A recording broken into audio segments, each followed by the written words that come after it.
here in the greater Cincinnati area. If you were new around here and you're watching this, make sure you hit the subscribe button to join the DCTV family and hit that like button if you enjoyed yourself. In today's stream/video, we'll be talking about my Week 5 predictions for the Cincinnati Bengals versus the Baltimore Ravens. The Bengals come off the first win of the season last week, and let's get into things. So let's go into the main scene. And there we go. All right. Here we go.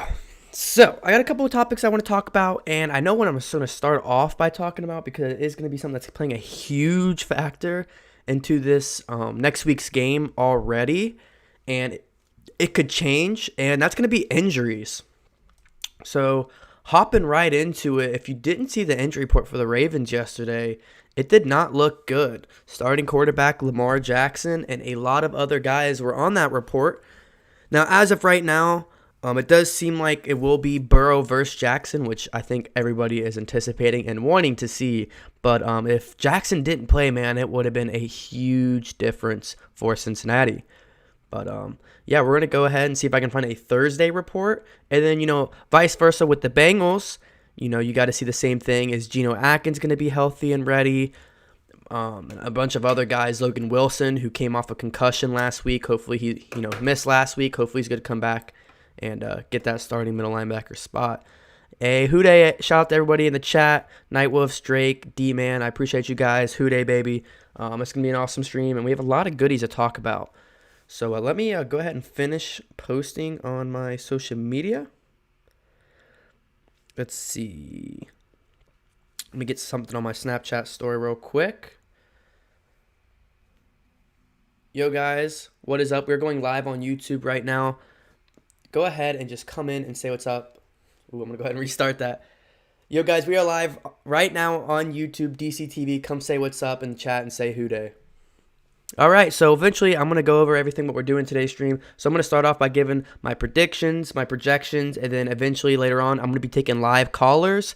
So if you want to hop in on stream and say, your prediction or your preview for this Week 5 matchup, you are going to be, you're allowed to do that. All you got to do is join the Discord, and we'll go from there. All right. So here we go. Let's see if the Ravens injury report was updated today. Because yesterday, if it isn't, I have it still. So it looks like it isn't updated. Interesting. Well, since it's not updated, we'll go off the Wednesday report, which is not good if you are a Ravens fan. If the Ravens still had Joe Flacco, I wouldn't be worried. Joe Flacco looks like he might be getting a start. I'm having a brain fart with the team he's at because of the injured starting quarterback. So Joe Flacco might be getting a start where he's at now. Dunlap too slow or no? We need speed on the edge of Lamar's. Carlos Dunlap has slowed down over these past few years. I think that's pretty obvious. If you are watching the footage, he's not as quick as he used to be. He's kind of just trying to sit back, and kind of in the pass rush, but he's more sitting in the back, trying to get deflection, trying to disrupt the quarterback without necessarily getting back there and getting a lot of pressure. Carl Lawson has done a fantastic job. I think he has 3.5 sacks so far this season. So I'm sure we'll see a lot of Carl Lawson, and as well as Sam Hubbard. Sam Hubbard's been getting a lot of pressure. He just hasn't done a good job of wrapping up the quarterback. So we'll have to see who they favor more in this game. Do they go with Carlos Dunlap's more veteran presence, or do they go more of a Carl Lawson, Sam Hubbard, guys who are a little bit more quicker in their prime or getting into their prime and can cause more pressure? We'll have to see. I do think Carlos Dunlap is a solid tackler, so I think we will see a lot of him. Compared to just what I've seen, Sam Hubbard, his tackling play has been pretty sloppy, so if he can get a few stops, Burrow can keep the game close, maybe. The biggest upset of the year, WHODEY. You don't know, man. WHODEY, but you don't know. You definitely could be right. We're going to have to see how this plays out. And that D-rush, it's going to be big time because if we can cause pressure, if we can contain the rushing game, not stop the running game, if we can contain the rushing game and give our offense a shot, who knows, the type of game that we can give Burrow. Offensive line gives Burrow a shot, last week, and we got the W. If they can do the same thing this week, give them a shot, and you never know. We're always going to have a chance. But a big key that I am going to get into, and I've said it in a lot of the recent weeks, and it's we got to get points on the board first. The Ravens are a very rush-heavy team, or they want to be when they can. And if they get the lead, they're going to go to that rushing game. But if we can get the lead and they have to sit there and play catch-up, they're going to have to shy away from that rushing game and force Lamar to throw the ball. So one of my huge keys in this game is having to get the points on the board first. If it's a field goal, if it's a touchdown, no matter what, if we force Lamar to have to throw the ball, it's going to be a lot easier. Lamar has, he's been great throwing the ball, but he's not as good as when he can rush the ball because that opens up so many more options for their offense. So Alex Redmond better show up again. He was money last week. Yeah, he definitely stepped up and played a big role in last week. And, last week was was the worst defensive rush that we faced all year. So that obviously, helped. And now we're going up against another team that has a good defense and a good defensive front. So we'll have to see again. But, yeah, he definitely did step up. But we can't forget, that was the worst by far because we played a lot of good defensive fronts the previous games before that. So that was definitely the worst. They still had Josh Allen. We saw Miles Jack step up and get an interception that Drew Sample should have had. Drew Sample should have had that reception. But, yeah, we'll have to get into that. Let me finish sharing.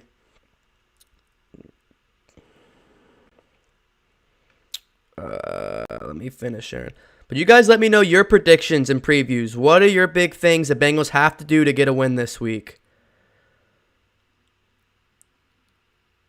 What are the things that you guys have? What are your opinions? Like the Bengals have to do this, this, and this to either have a chance or get the win. They already said Dunlap isn't starting. Wow. Really? Still encouraging. Yes, no, D-Man, I definitely agree. It is encouraging. Our guys did step up, and we only got one sack, and that one sack was at the end of the game when Burrow had to go down and, keep the clock moving. Definitely encouraging, but we got to keep in mind, let's not get our hopes up too high because we don't want to come into Ravens and then we have 5+ sacks again. But, yeah, I am encouraged. I'm just trying to stay realistic going up against this very good Ravens team. Redmond should help stabilize the line. Mixon could have another big day. Exactly. And if we can get that lead first, we can get Mixon going, and then we can start milking the clock. The winner of this team is going to have the lead first because either we're going to go to our running game and run through Mixon, or they're going to go run through the running game and run through Lamar, who is the rushing leader so far, or the millions of running backs they have, J.K. Dobbins and all the great running backs they have, Mark Ingram. It's just running back central always for the Ravens. And apparently our division, because the Browns, Nick Chubb is hurt, but them and Kareem Hunt, and then you got us with Mixon. So the Steelers definitely have the worst rushing game in the division. But, yeah, man, if we can get Mixon going early and often, if we can get the lead first, it's our best shot at this game. And vice versa with them. If the Ravens can score first and get to and do what they do the best, and that's run the ball, milks the clock, and what's that going to do? It's going to force Burrow to throw 40+ attempts again. So, yeah. Let's see. Put a QB, spy, the whole game. Yeah, I'm sure we're going to see a QB spy on majority of snaps throughout the game. If it's one of the safeties that have to come up, or if it's a linebacker, Wilson. If Wilson's good to go, we'll have to see. Or if it's one of the defensive linemen, if we have Carlos Dunlap, with his veteran presence, we could see. But yeah, I'm sure at different formations, there's at least going to be somebody in either the defensive line, linebacker, or secondary that's going to be having that QB spy. I definitely agree. Jesse Bates see the fly all over the field again. Yeah, Jesse Bates is the PFF highest rated safety in the entire NFL right now. So he is doing just that, D-Man. He is doing everything he needs to do and more. And he's doing a well job. I'm just waiting for him to get a turnover. I know last week he caused a turnover. He's the one that got the deflection that led to the interception by Jordan Evans. But I want the stats to have him either have an interception, forced fumble, or fumble recovery, something to get this team going. Because we saw what happens when we can turn that ball over. It gets our team going. We get motivated. We want to play, and we look hyper, and we just look. We got some strut and some mood. So when we got that, first drive, we came out the games with the interception. Obviously, it led to an early punt, which I was very upset about. Didn't like the play calling on that first drive for the offense. Besides that, we saw what happens when our defense steps up to get a turnovers and what it can do. I think the Bengals are pretty cute. Yeah. Ravens might be sleeping on us this week. Hopefully we'll see Atkins and Reader in the middle. The game will come down to our defense. Yeah, then who do the Ravens play next week?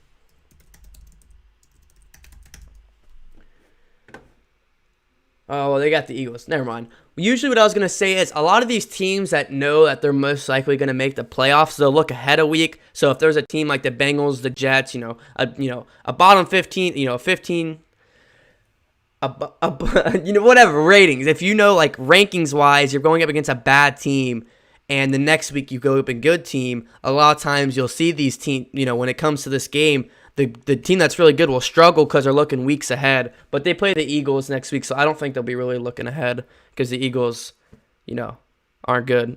They aren't good.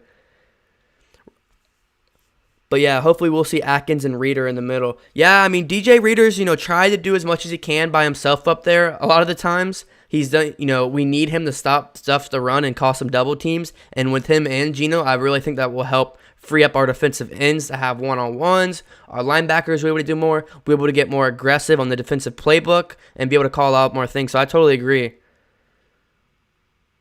Since I mentioned on your channel my dog having a Reds t-shirt, but not a Bengals yet, I need to keep getting ads for dogs' Bengals shirts. That's hilarious. That's funny. But let's see. Did I post on everything? I got Snapchat. Oh, you said, Drake, you sent me that on Twitter. Let me check it out. But defensive end Carlos Dunlap loses starting spot. Isn't pleased with how he learned of demotion. So looks like there might be a little thing going on with Carlos Dunlap and the Bengals, who, I mean, if you're a Bengals fan, you love Carlos Dunlap. I mean, Carlos Dunlap is always showing Bengals pride, he's always posting on social media and stuff like that. I mean, he's always just very prideful in these past few years when there's been really big lows and some highs. Carlos Dunlap has been that dude. So to see this is pretty upsetting, but at the same time, the future is coming on this team, man. Ever since Zach Taylor stepped in, you really get a refreshing of this young talent, and we have that with Sam Hubbard and Carl Lawson. And with the way Carlos Dunlap is playing, it's not a surprise to me that he is going to see less snaps. It's kind of obvious. I love Carlos Dunlap. I love the veterans presence. He's probably a great locker room guy if I had to guess. So obviously I want to see him on this team, but he's one of those older guys now. What's going to happen with him? You think about that with him, Geno Atkins, A.J. Green, all these veteran presence. There's not many of them on this team, but the very few that are, what's going to start happening with them, this next year or two, because it's going to tell if they stay in Cincinnati for the rest of their career or not. So DC, what's up with AJ? If he gets it together, it takes our offense to a new level. Yeah, man, I don't know about AJ Green. I'm going to be quite honest with you. I don't know.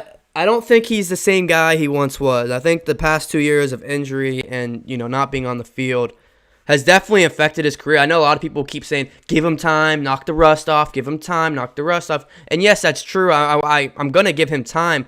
But, when? At some point, we have guys like T. Higgins, Tyler Boyd, all these guys outperforming him. It's kind of upsetting. If he does get going, obviously that would take our offense to another level. I do acknowledge that he is going against the best of the best. He's facing QB1s, he's facing double teams, stuff like that. But when in the past has that ever stopped AJ? Never. And the fact that it is now, that is a little bit concerning. AJ has lost a step. I tweeted that out. I did a poll on week 3. I said, do you think AJ Green has lost a step? A lot of people said no. Some people said kind of, and some people said yes. It was kind of mixed results, which is what I'm finding on this Bengals fan base, because it's going to be really awesome to see how this offseason comes in his contract, because if he keeps playing the way he does, I don't think he'll retire as a Bengal. At least, I don't think the Bengals are going to pay him, and I don't think they should. Don't want to get into that because I feel like I talk about that every stream for a long time, but we'll just have to see. If he keeps underperforming, he's either going to get played really cheap like he should here, or he'll go somewhere else and another team will offer him. So, I don't want to get into that, but yes, if AJ Green were to perform more, yeah, I do think he could elevate it. If not, we'll have to see. Lawson, Hubbard, just good to keep off the field. Just too good to keep off the field. No, I agree. I totally agree. And they're too young, too. These guys are getting into the prime, and if you don't play them, they're never going to hit that prime. So, no, I totally agree. They need to see the field. Dunlap has been great for years, but time catches up with a lot of us. And exactly, I mean, look, we're talking about AJ, man. It's the same thing. So, I'm ready to hop on when you're ready. I'm not going to do it quite yet, Drake, but I will be doing it definitely this stream. But it's a little too early. I want to talk about a couple things, and then I'll start doing the live calls. All right, so the next thing I want to talk about, I want to go more in details with this injury list. So let me pull up the screenshot I've taken of the Ravens injury from yesterday. I couldn't believe it. And let me post on Facebook real quick. Screenshot I've taken of. Let's see. Bum, bum, bum, bum, bum, bum, bum, bum, bum. What are the injury updates on the Bengals? Does anybody know the injury updates for us? I saw Atkins is practicing and Wilson is practicing. That's the last I saw. So it seems very convincing. Or I saw out there doing like one-on-one drills or something. So let me know if that's what you guys saw or if I saw something wrong.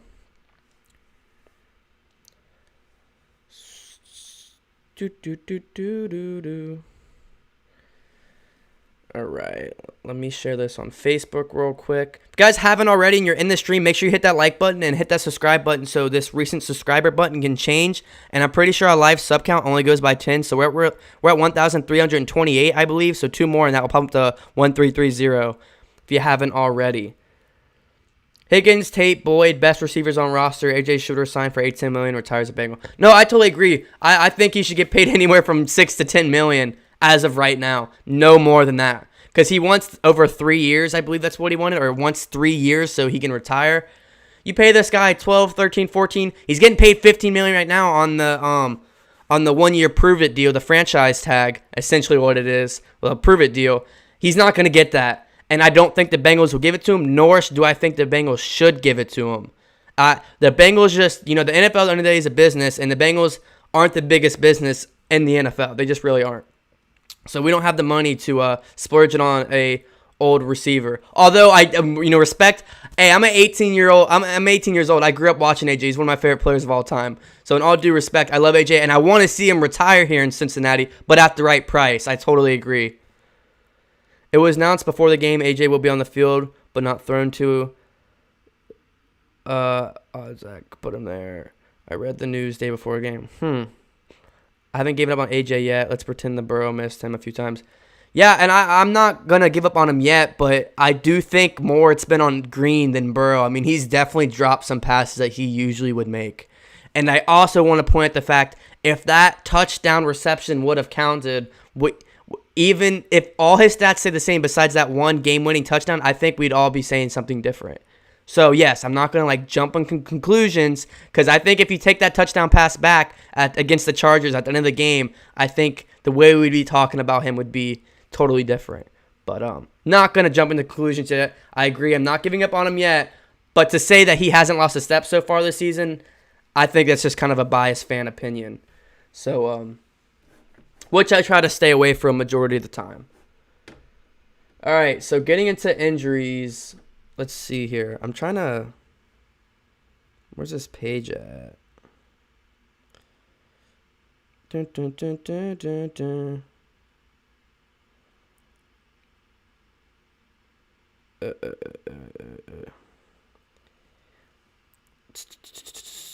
Give me 1 sec, guys. I gotcha. Give me one sec. What are you guys saying?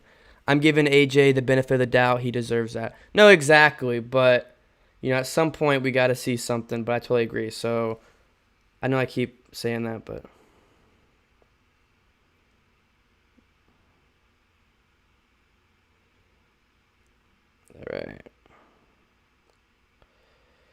All right. So, here we go.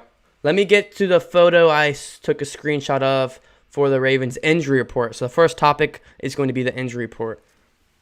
Excuse me. All right. So, tight end Nick Boyle did not participate on Wednesday for a thigh injury. Calais Campbell did not participate. I don't know what the reason is. It says NIR. That might be because he's older or whatever. I don't know. Lamar Jackson did not participate with a knee injury. Marcus Peters did not participate with a thigh injury. All those guys are possible Pro Bowlers. That is huge. Obviously, Lamar Jackson, I still think he's going to play, But the fact they're missing practice time, hopefully we're taking advantage of our practice time. Guard Tyree Phillips did not participate with a shoulder injury. Jimmy Smith, cornerback, did not participate with a knee injury. That's another big one. But Broderick Washington had an illness, didn't participate. Marquise Brown, limited with his knee. That's a big one. Anthony Levine did not participate, or limited participation. Abdomen. Chris Moore, limited participation. Ronnie Stanley, that's a huge one. Shoulder, limited participation. It says limited, so I think he will play. But and then Derek Wolf is healthy, and some dude named Justin something. So I know it's only Wednesday. That was Wednesday, so it's probably not going to be the same as game day. But to think that these guys are losing some playing time is going to be huge for us for sure.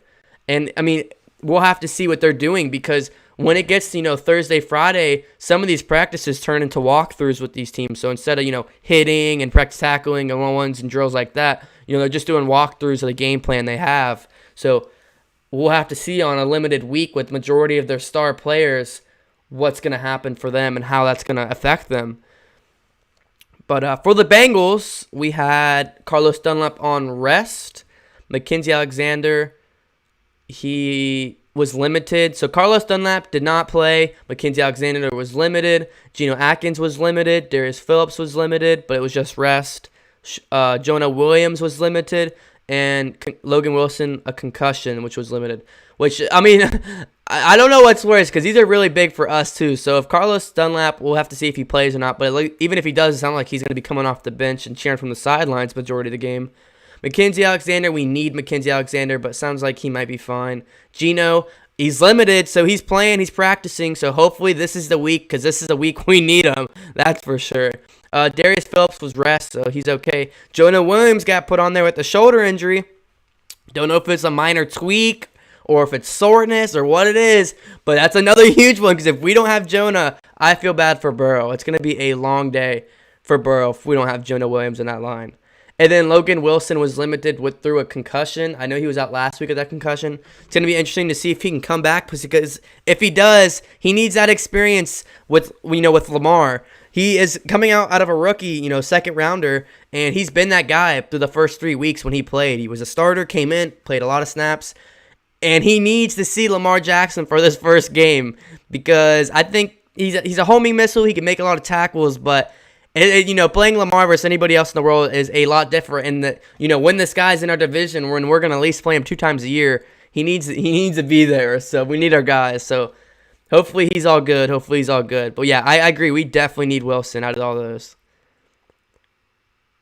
They could be giving us the whole Patriot way of giving injury reports. LOL. I don't know, man, what's going on with the injury reports, but that's just something I wanted to get out the way and let you guys know about because, yeah, either team, that's going to be game-changing. I'm just really excited to see if we get to see some Geno Atkins action. I think this might be the week. I honestly think it might be a week that they're actually playing limited. That does give me a little bit of hope that, maybe they are going to let us know. But if not, that's going to be devastating.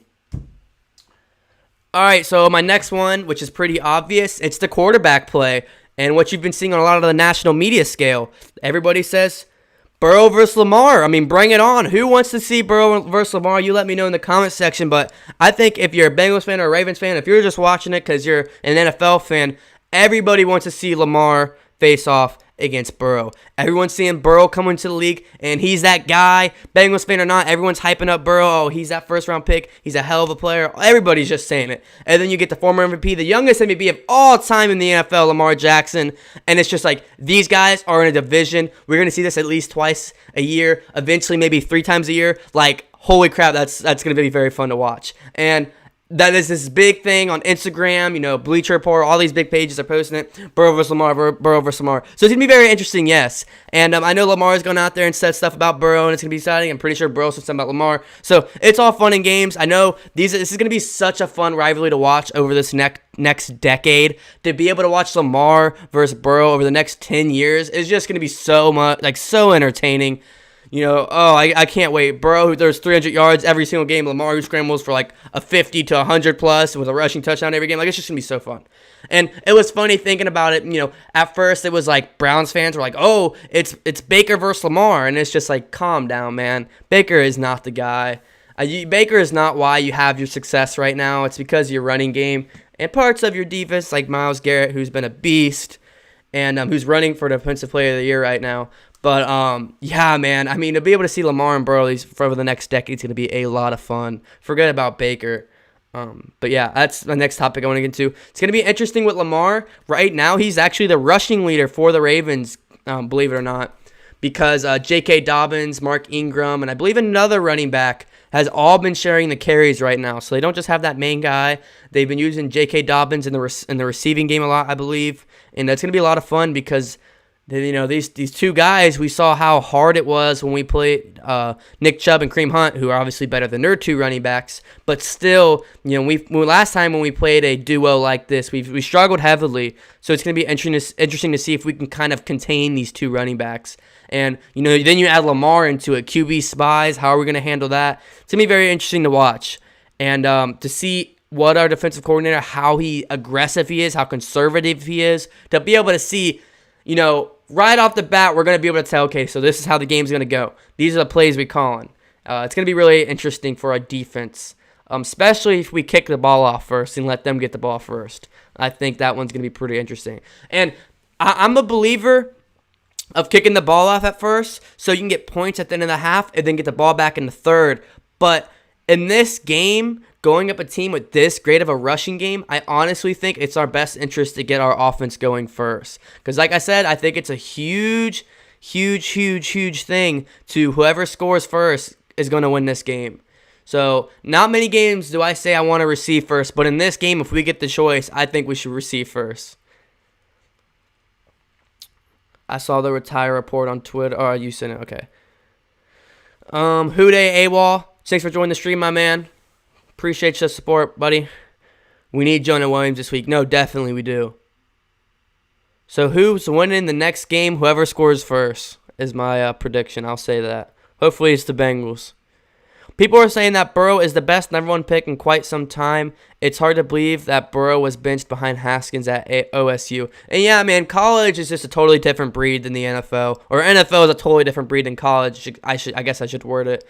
But yeah, to think of that, to come back to that. And that situation is crazy, man. They didn't even bench Haskins for the backup. They benched him the fourth.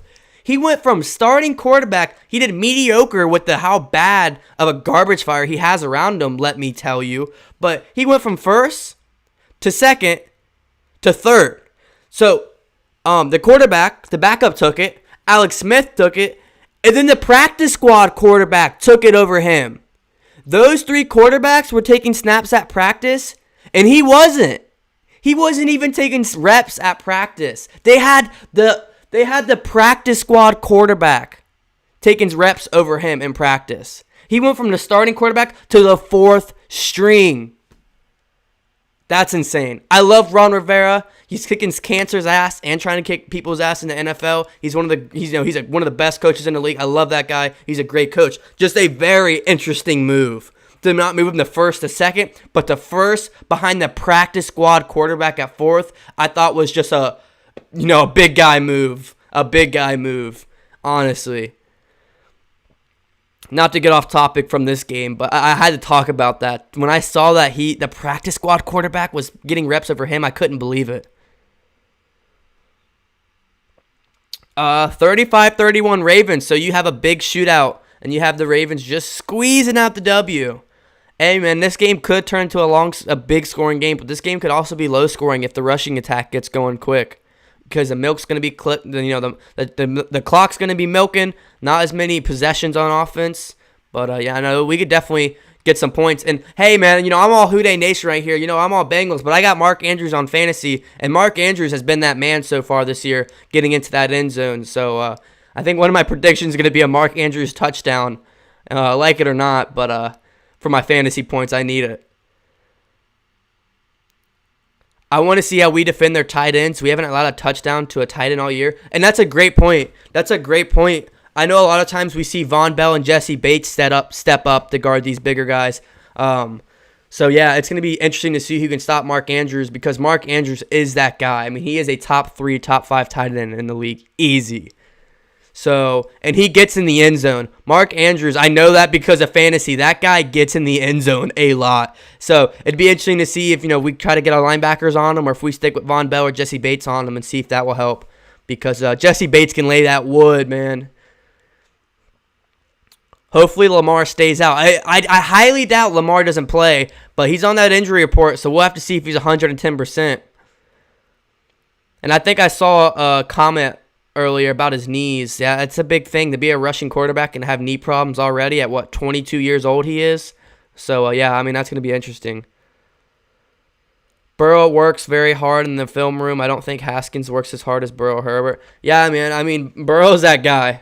Burrow is that man on and off the field. He says all the right answers on the field and does most of the right answers on the field. So, but hey, Justin Herbert looks really good. No hate to Justin Herbert. I would have loved to see Justin Herbert start over Tyrod Taylor when we played him. Justin Herbert looks like a good quarterback. I'm not gonna lie. I think the Bengals stand a good chance of winning. I think we could.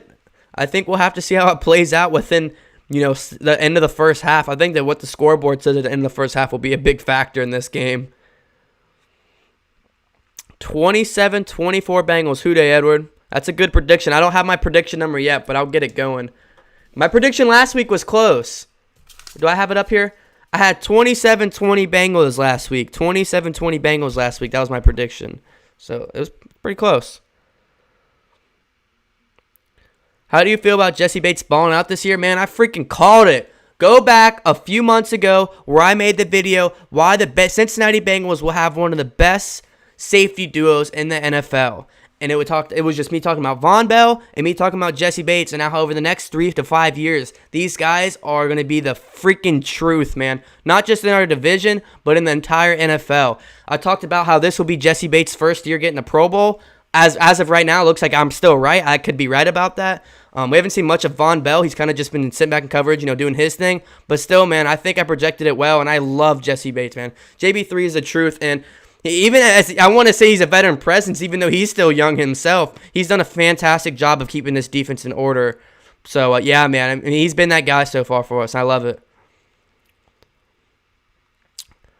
My man says Vertega 26 said Boyd and Higgins will each score. Joey B will get another rushing touchdown, 24-22 Bengals. There you go. So you got about low 20s, but you have a close game as well. My boy AWOL says 31-24 Bengals. WHODEY, my man. I like it. Hey, DMC, stop it, man. Hey, DMC, you going to call in? Get ready, because I think I'm going to have you at one of the people call in. I just need your prediction against Bengals versus Ravens. We're going to do that soon.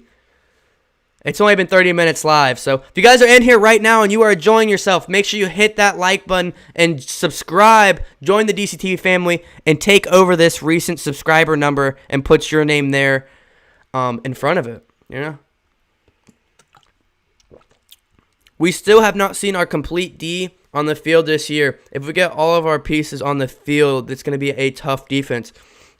And, when I think of our defense, I don't even think this year. I think in the future, not, necessarily just because we're such a young team that, our defense might not be here this year.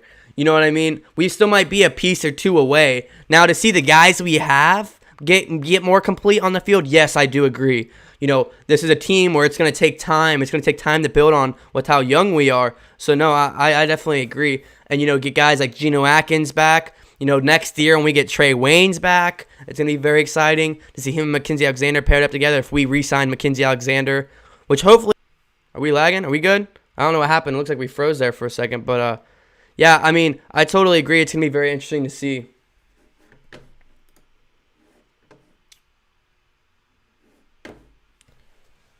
Okay, we might be lagging a little bit.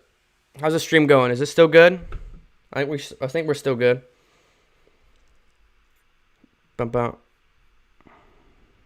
Oh, 0 drops frames? So it must be YouTube. All right, well, let's keep going. Where do your Burrow's final season stats based on how he's doing? I think there are multiple 3 to 4 touchdowns coming. Yeah, let me look at the actual numbers right now, but I think as of right now, if he stays on the average he's having, I think he is on record to break the passing record, isn't he? I think I think that like they averaged out his stats that he's having, and if he keeps having it, I think he's on board to break the rookie record.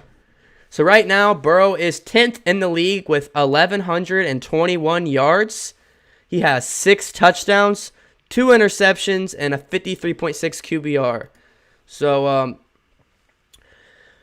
let's see, through 4 games, that's 6, 12, 18, 24. So he's on pace for 24 touchdowns. I'm thinking at least 25. Thinking at least 25 to 30 touchdown range for Burrow for the end of the season. Passing, I mean, yeah, he's on board to hit 4K. So I think fourth, although he is throwing a lot, I don't know. I'm thinking at least, 4K, or I want to say anywhere to realistically like 3,700 to 4K yards, 25 to 30 touchdowns, 10 interceptions maybe. He's a rookie. It's going to happen. It's not the end of the world. Usually rookies are throwing more interceptions than he has so far. Although his one interception wasn't his fault against Drew Sample, and I think the other one was what was the other interception? I can't remember, but I know he really should only have one interception. So I'm going to give him 10 just because, that rookie mistakes. But QBR, I think he gets his QBR up, 55, 60 range minimal. But, yeah, I guess that's my prediction so far. And I'm just going off his stats as of right now. It's going to be hard to keep a 300 average or whatever he's around just because that's hard to do, especially as a rookie. But if he does, it's going to be interesting. What do you think is the best trait about Joe Burrow, and what do you think he needs to improve on? That's a great question. Baby Yoda. So, I think his best trait is that he is a true leader. He has shown us that he has the trait of a true leader. He has what it takes to lead a locker room, to lead on the field. Even as a rookie, he's earned that captain badge.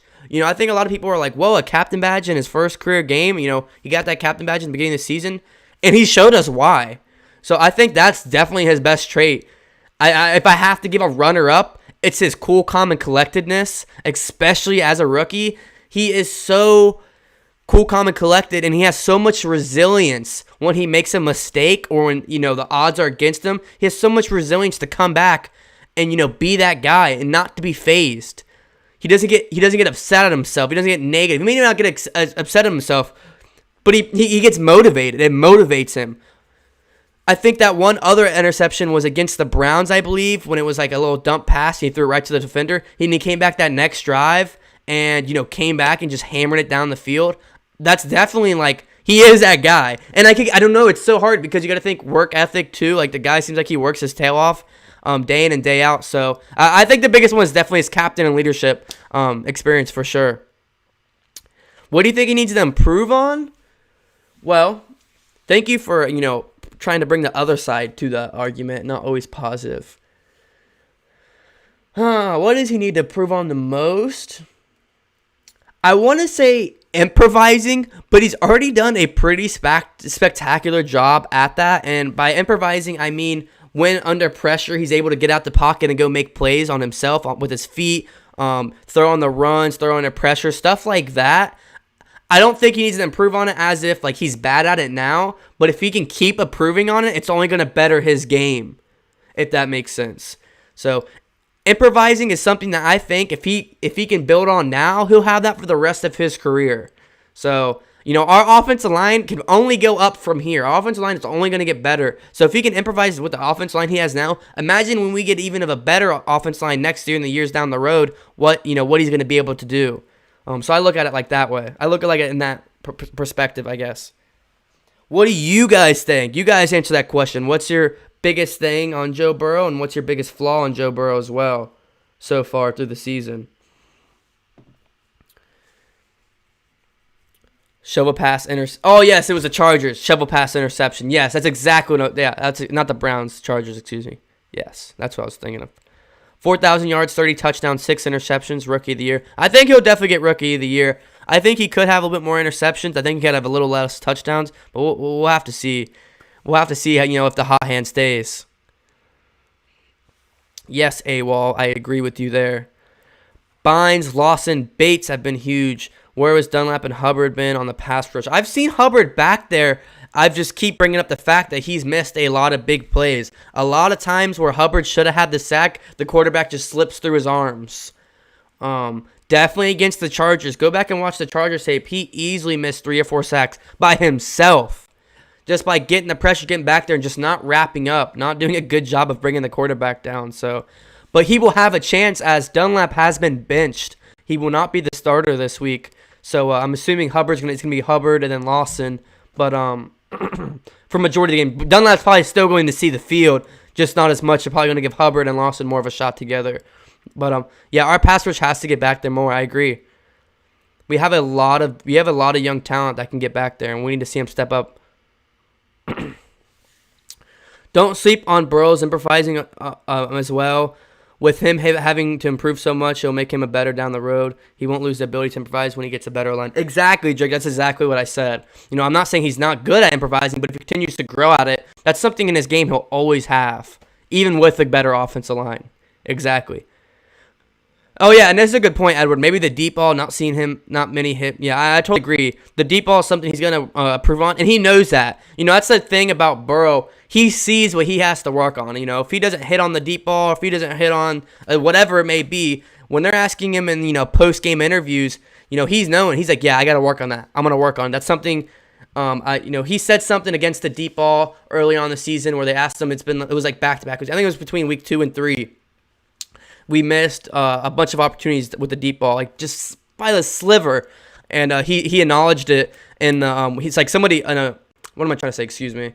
A reporter asked something like, "Oh, what about the deep ball?" And he's like, "Yes, that was a key emphasis on practice earlier in the week. It was something I really tried to hammer the nail on the head, and we got to keep working on it." So at least he knows and he acknowledges his mistakes and what he has to prove on. So I'm not worried. And Ricky makes a great point. Yeah, to see Joe take less hits, and that's another thing last week. If you've seen the video of the mic'd up, many times where he said he slid and he's not taking hits anymore because he learned his lesson. So I think that's something he's already improving on and is very aware of as well, because it's not fun. And you just won't be in the NFL long if you keep taking hits. So, but that also is going to help with the offensive line and blocking. But when he gets out of the pocket and starts rushing on his own legs, yeah, we're going to need him to definitely be able to slide and not take hits.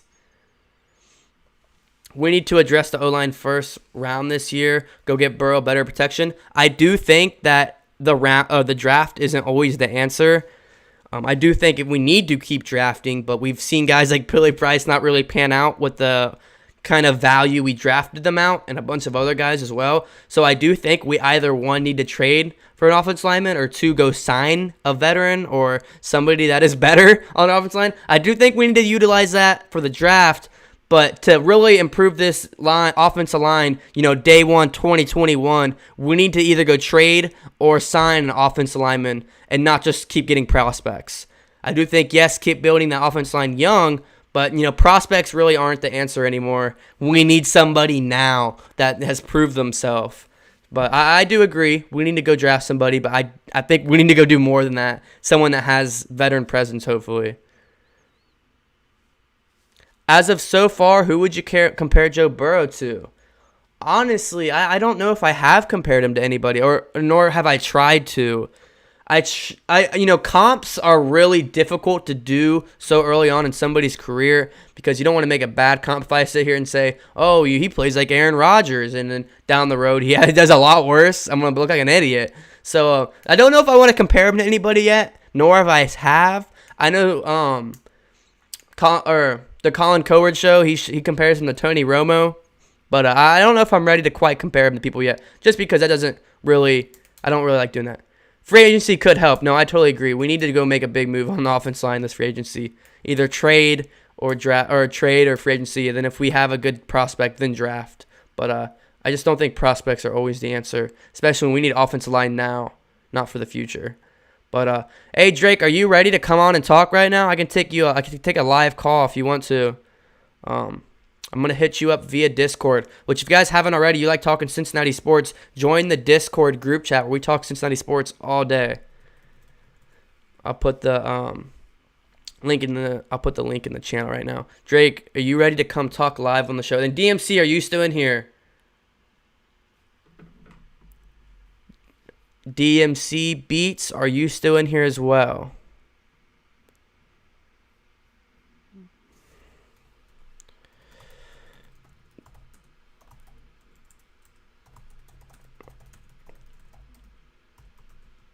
All right. And then if there's anybody else interested in being able to come on the show, talk for about 5-10 minutes, let me know.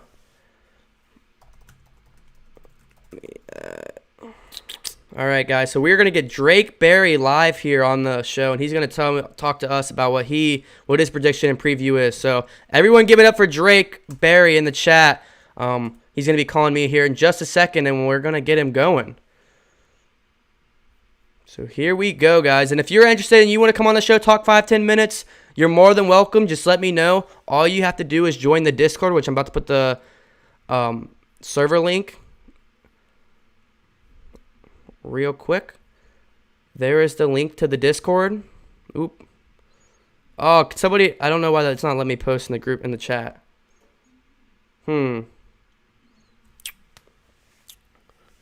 Let's see. In the Cardinals organization, they moved Larry Legend to a slot. Do you think...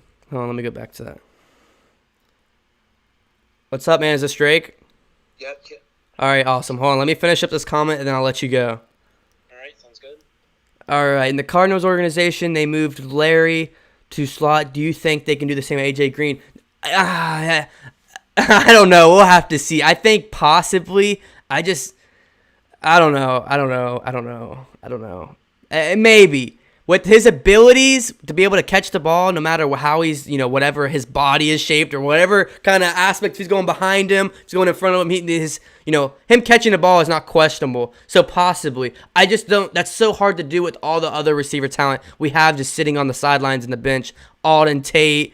If Ross comes back, I don't think he will. And then any other people I think we might get out of the draft. 'Cause I do think we'll draft another receiver late in the draft next year.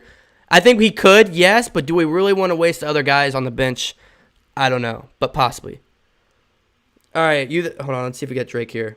Drake, you still there? Yeah, I am. All right, guys, so I'm going to go ahead and give Drake the floor. He's going to tell us his preview and prediction for this Week 5 matchup. You're all good. All right, so I'm going to go and make two predictions. I'm going to go with one if Lamar plays and then one if Lamar does it. All right. All right, so if Lamar plays, I think it's going to be 35-25 Ravens. Okay. If he doesn't, I'm confident we'll be able to contain RG3, so I think it will be 25-21 Bengals. All right.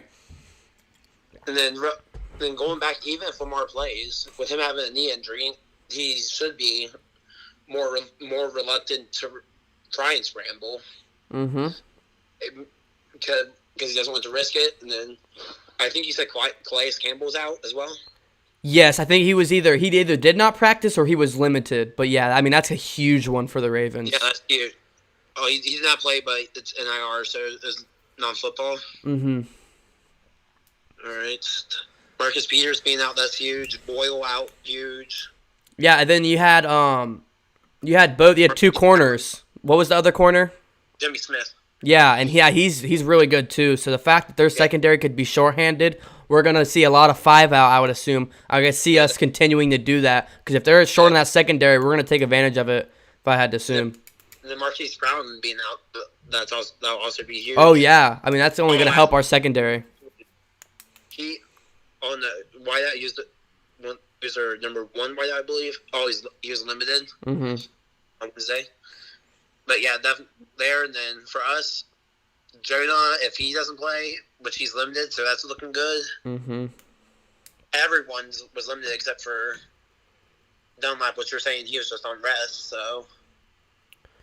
No, I agree. So you said Bengals lose if Lamar starts. If Lamar doesn't play, you say Bengals win.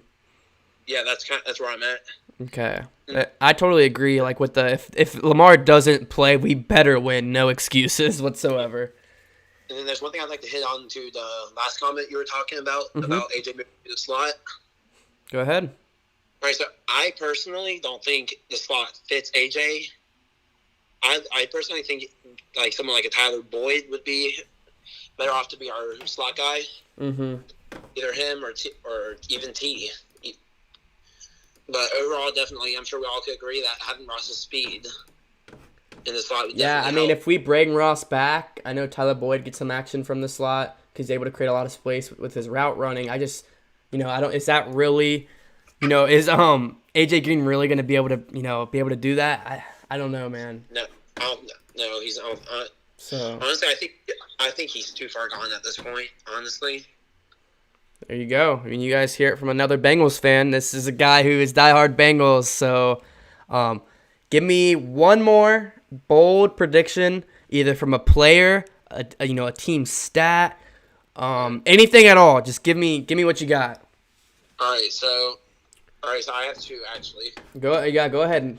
All right, so I'm gonna go Jesse Bates. Okay. What about Okay. Jesse Bates? He's gonna have a 10 tackle game and Okay. have 2 to 4 pass deflections. Okay. And then I'm gonna go T Higgins. All right. I think he's going to have a 100-yard game There you go. combined in rushing and pass and receiving, and then have two to 3 touchdowns. Really? Yeah, because of their secondary being so short-handed now, they're gonna have to Marlon Humphrey can only cover one guy. So Well, that is very interesting. I'm not going to lie. I like the Jesse Bates one. Let's see about T. Higgins. I like the 100 receiving yards, but let's see how, often we can hit him in the end zone. But yeah, is that all you got? Nothing else? Is that what Yep, you want to end nothing it else. on? nothing. That's it. All right, Drake. Well, I appreciate you joining in. If you think of anything else, let me know in the chat. We can see what you can do. I appreciate you coming on and supporting DCTV. And, yeah, man, I really appreciate it. Of course. All right, man. I'll talk to you. All right, so if you want to be able to come on and talk live, let me know. I'll just invite you to the Discord. Now we'll be able to get going, talk 5 to 10 minutes. Let me know your opinions on this Week 5 matchup. That was Drake Berry, so please say thank you, Drake, for joining and supporting DCTV. We're about live for about 52 minutes right now, so if you're still in the stream, leave a like and hit that subscribe button. Join the DCTV family if you haven't already.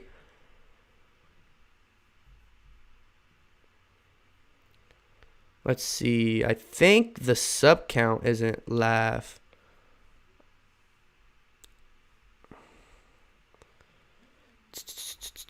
All right. What are you guys saying? So a lot of you don't think AJ can do it. I don't know, man. We'll have to see. I mean, he's only going down. We'll have to see. They should have put Geno on the IR from the beginning. Yeah, because I'm pretty sure it's a 4-week IR because of COVID they're doing now. So, but I don't know. That situation's touchy. I mean, you see it, not just the Bengals. Every other NFL organization's doing that with some type of player. They're like, maybe next week, and then it doesn't happen. A big one that I can think of is the Minnesota Vikings with Daniil Hunter, or in the beginning, Mike Zimmer's like, it's just a little tweak, and there's reports of him having to miss the whole year with the neck injury, and he's like a top 5 defensive end in the league, in my opinion. So I think that was a big one for the Vikings, and we see it around the league. I mean, he hasn't even been put on the IR yet, so it's like, when will he play? Will he play? You know what I mean? So I know there's a lot of speculation with Geno and the IR and when he's going to play. But he's limited. He's practicing now. So this could be the week. And this would be a week we really need him. So what is your opinion on Carlos Dunlap now starting this week? I've seen you answer the Dunlap matter already. Yeah, man, I think it's interesting. But I think our young guys need to be able to get some playing time. And, this could work out in Carlos Dunlap's favor if we go with Sam Hubbard and Lawson and they do a bad game or one of them has a bad game, Carlos Dunlap's going to put his hands up like, what's up, man?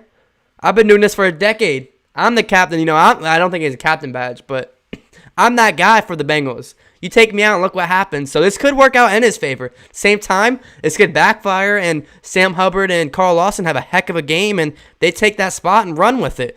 We saw this with T. Higgins when John Ross didn't play or got benched or whatever his situation was, and that gave T. Higgins the opportunity to take his spot. T. Higgins has ran with it and hasn't looked back.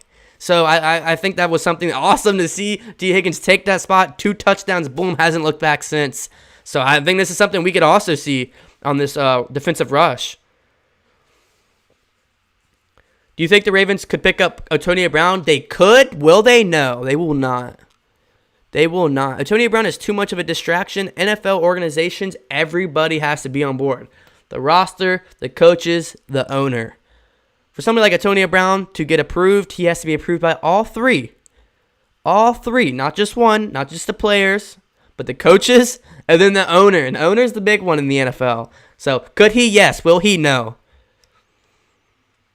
Do you think our O-line can play against the Ravens like we did against the Jags?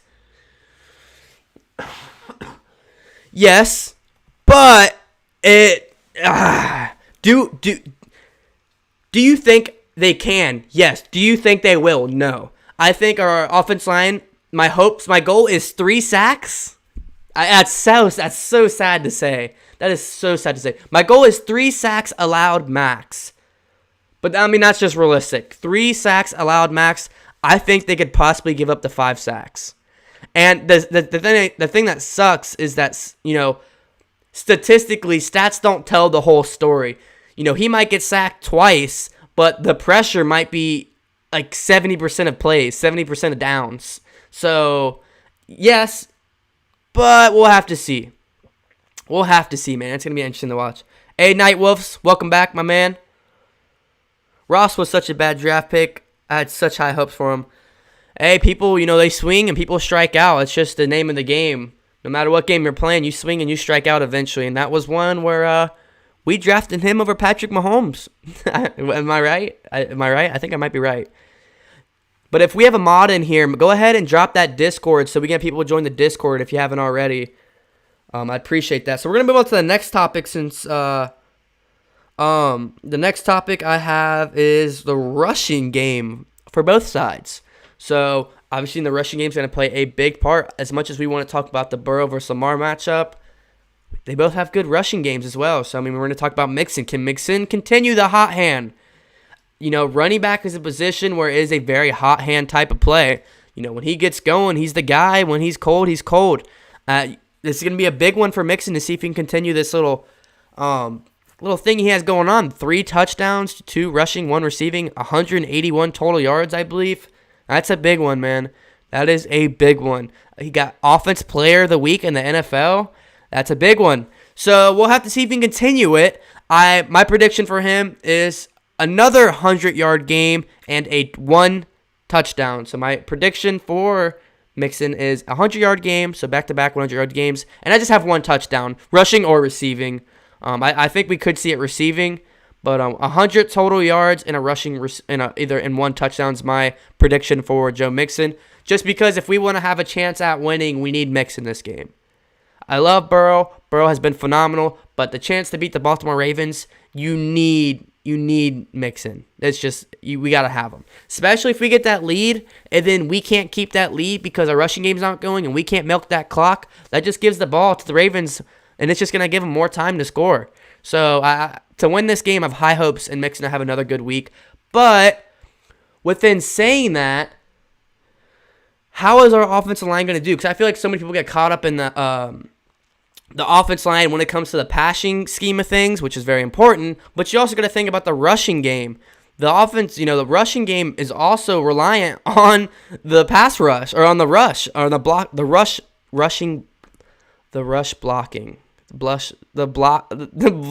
rush or whatever you want to call it. It's very reliant on that as well. So we got to see if we can keep moving our offensive line to the outside and doing all these phenomenal plays. Through the first 3 weeks, I really disliked the play calling when it came to the running game because we were so readable. You knew what we were doing. You knew we were doing the HB drop the middle. You knew we were doing that stupid little toss thing. You knew what we were doing. We had like 3 different rushing plays through the first 3 weeks, and those are the only plays we did.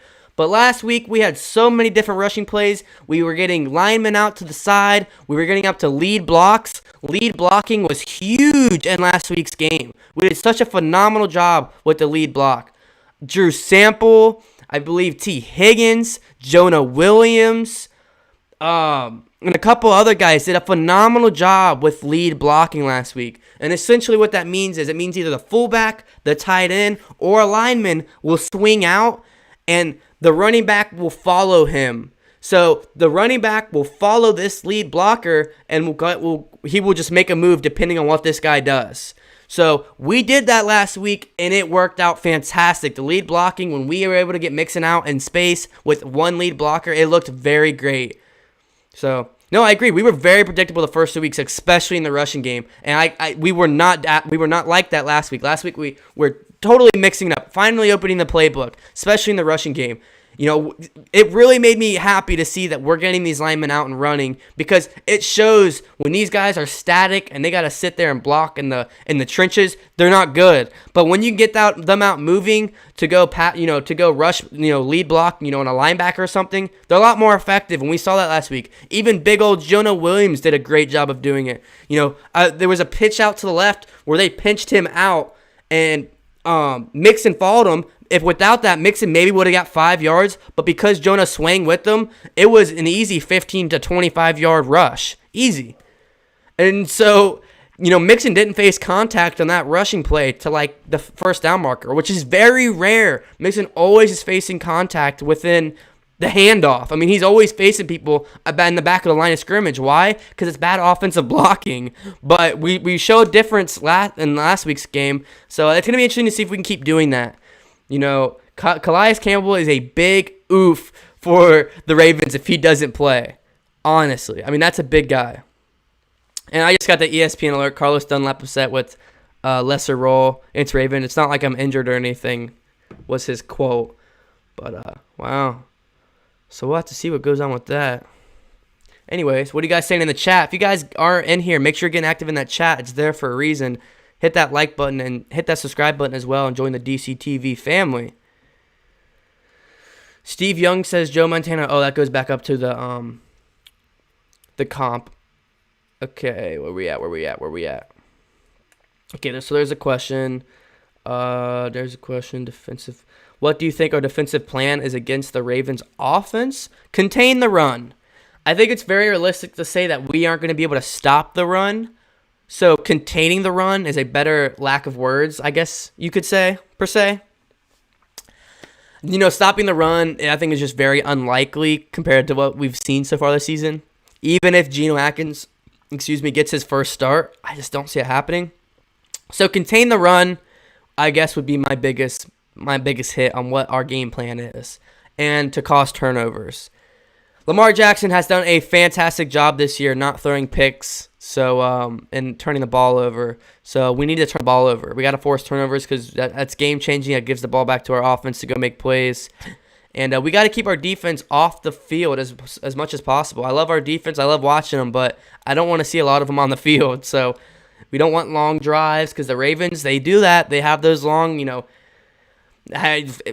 8 to 12 minute drives where they're just running it down their throat. They get first, second, first down, first, second, third, first down, first, second, third, first down, first, second, first down. It's not many first. It's usually first, second, first, first, second, first, first, second, third, first. They have these long drives with their rushing game, and that's something you kind of want to prevent, especially if you're losing. If you're winning, you can afford that to happen because then they're just wasting clock, and that gives them less time to get back into the game. But like I said, if we don't get ahead first, it's going to hurt. Let's see. So glad to see Zach Taylor play our rookies, our best player opposite of ML. Do you think Joe Mixon could make the Pro Bowl? Definitely, yeah. I mean, he's 5th in rushing right now in the NFL, and he's only had one good game. The other games were awful. Not necessarily because of him, but also because of the offensive line, a combined effort of both. But, yeah, I mean, if he keeps playing like he did yesterday, no doubt. But the Pro Bowl isn't saying too much because I don't like the way they do it. But, yeah. How do you feel about our young linebackers so far? So, yeah, I feel great besides the fact Logan Wilson's been out with a concussion. But besides that, I want to see more Akeem Davis-Gathers. He only has half a sack so far in the season, but through his first 4 NFL games, half a sack. Some people would say, hey, I'll take it. For what, draft pick? I think it was, 5th round? Something like that. So whatever it was, I mean, he's been great. I want to see more of him. I think that will happen as we open up our playbook more. He's had a couple tackle for losses, which is continually what I want to see, getting in that backfield and making plays. Very important. When Logan Wilson's been in, he's had an interception already. He's had his first career NFL interception. We didn't see him last week, but weeks before, he's been all over the field. Like what I'm seeing out of him, he can be the future guy if he stays healthy, especially no concussions. So I'm very glad with that. Who's the other guy? I always forget his name. The guy out of Purdue, the 7th rounder. Marcus Bailey, we saw a lot of him. We saw a little bit of him last week for the first time. I believe that was his first NFL downs because Logan Wilson was out. Got to see more of him. I know he's been out a lot in his college or his collegiate career because of injuries, but let's see more of that. And then obviously talking about who am I thinking of? Jordan Evans. Jordan Evans is 25 out of Oklahoma. I believe he's on a expiring contract, but we saw him get the deflection interception off of Jesse Bates last week, and he got more playing time because Logan Wilson was out.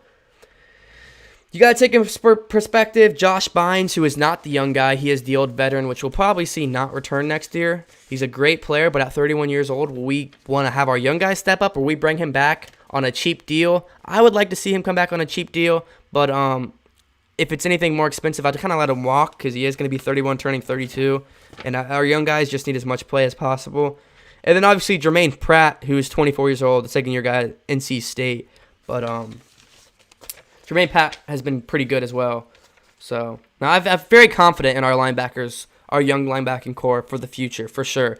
You know, they aren't the guys right this second, but they're only gonna improve and go up. You know, only positive from here.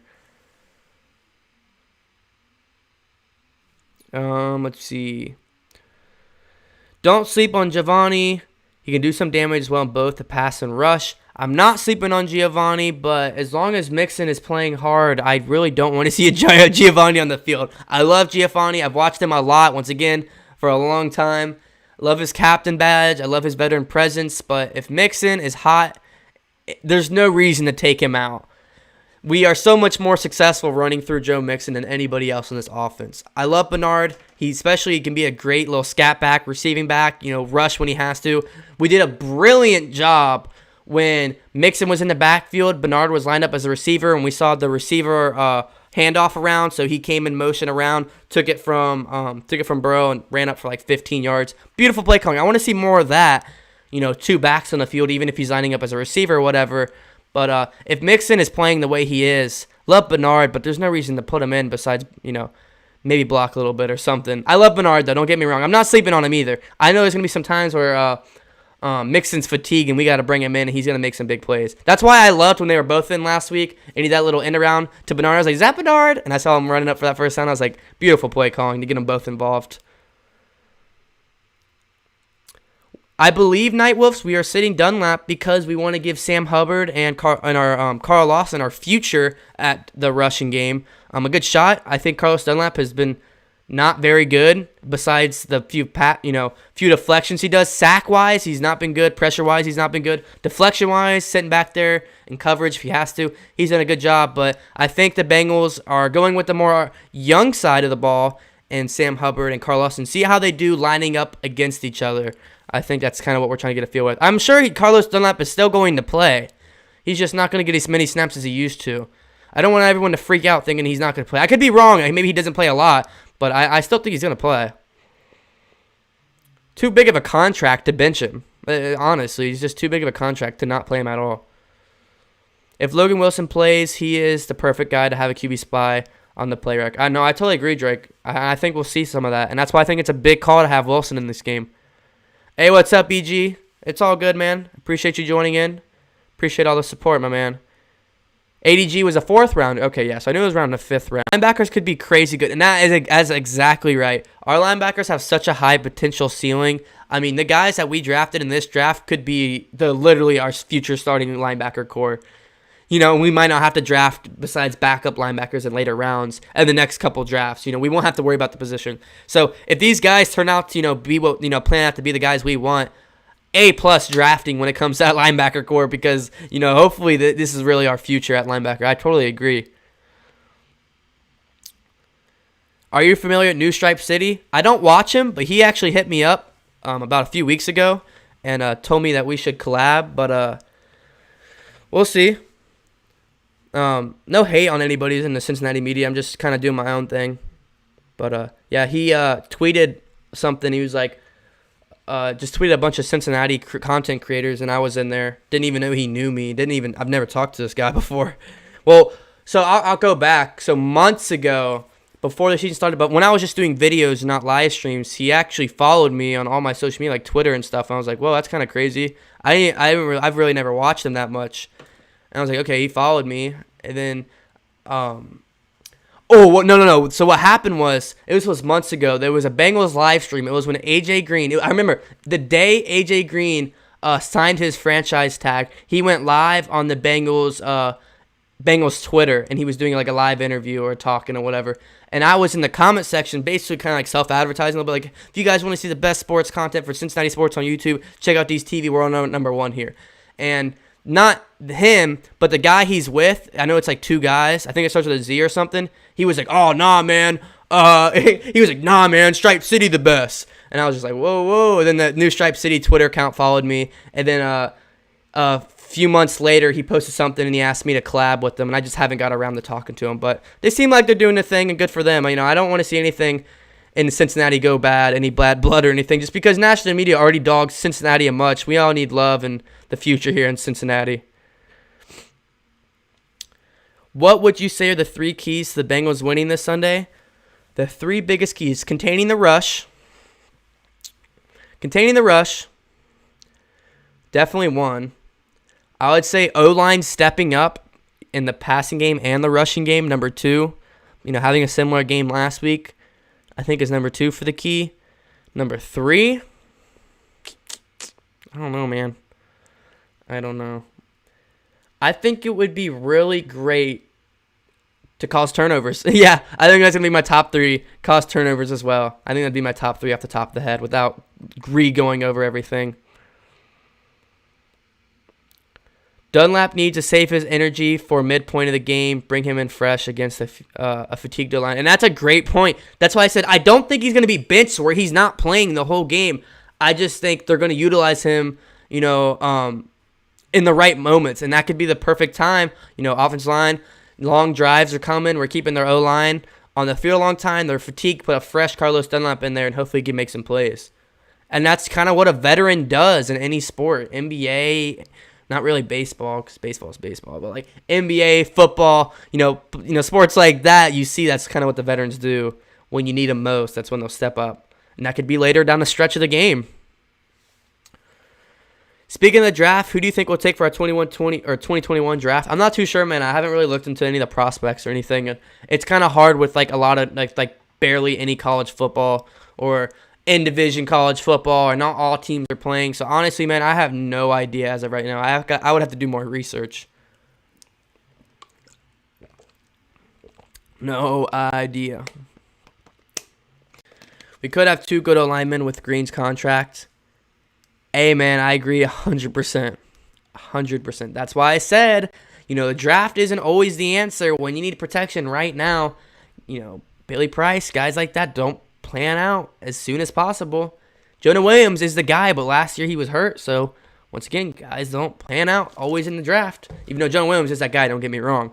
But, yeah, man, if we can go out and sign some people this offseason on the O-line, I think would help tremendously. Josh Bynes can help us a lot this week. Oh, exactly. No, Josh Bynes, when he is going and he is productive, getting all over the field, getting tackles. I know one week he really had a tough time. It was a Cleveland Browns week. Not just him, but all the linebackers and team in general had a tough time wrapping up. But if he is on his, if he's on his game, man, definitely. I totally agree. Let's see what you guys are saying. Wilson, ADG, and Pratt are the future, I think. Hey, me too, Drake.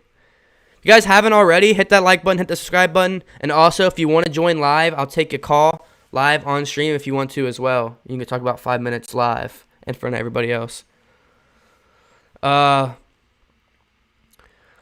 has missed a practice 2 days with a serious knee injury. Does he still play Sunday? Yes. Probably yes.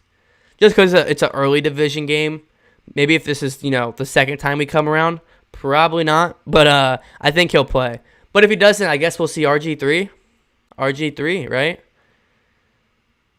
He may play, but RG3 may be starting. Or if he does play, maybe he'll be hesitant to rush. Because, I don't want to cause dirty play. I don't want to call for injuries. But if his knee is bad and he goes to take off takes off to go run the ball, don't hit low, but keep that in mind. Like, no dirty play, no injuries. That's not, I don't want to be that guy. I don't want to be that team. But if his knee's hurting and, he's injured, hey, man. Hey, I don't know. We'll have to see. But it's going to be interesting to see if he starts. I think he will. But we'll have to see. We'll have to see for sure. And it's going to be game-changing if he doesn't. The national media has the Bengals taking Jamar Chase, wide receiver, who the Burrow's teammate. First round, really? In the first round? If we take a receiver in the first round, 110% AJ Green and John Ross are walking. 110%. If we take a receiver in the first round, we will not have AJ Green on this team, nor John Ross. Especially not John Ross. I have already from week one, I think I've said John Ross won't be on this team. From the end of last season, you can go watch all my videos. I say John Ross is not returning next year. It's just not going to happen. And if we take a receiver in the first round, we either pay AJ really cheap, like $8 million to $10 million salary over the next 3 years, and still draft him, or we don't bring him back at all, and we draft the receiver. I don't know. It's honestly way too early to start thinking draft. I really think the tackle at Oregon, I can't remember the name, but it starts with an S. Yes, I've seen his name out on social media, found Pinis Sawu? Yeah, I've heard a lot. I've heard a lot of them out in the media on Twitter and stuff.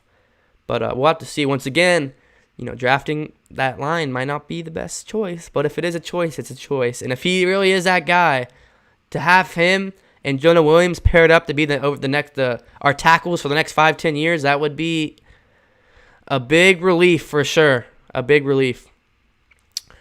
Chase, Higgins, Boyd, Tate, that could be a great receiving core. If we keep Tate, I keep saying about Ross and AJ Green, but also what about Auden Tate? He's been very unhappy so far this season, so we'll have to see how that turns out as well.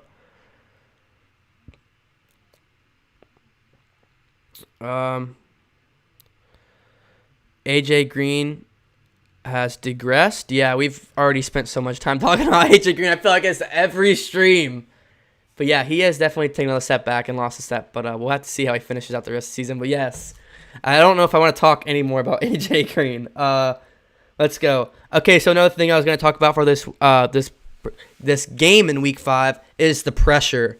Getting pressure on the quarterbacks for either team is going to be very, very key. If they're going to be sending a lot of heat at Burrow, we're going to have to see how Burrow reacts and how our offense is going to react in general. And then vice versa, if it's whoever's at quarterback for the Ravens, if we can get pressure back there without Carlos Dunlap, it might be game-changing, man. It might change up our whole defense. We'll be able to open up the playbook more on defense, get more aggressive. So I think the rush attack is going to be very important for both teams.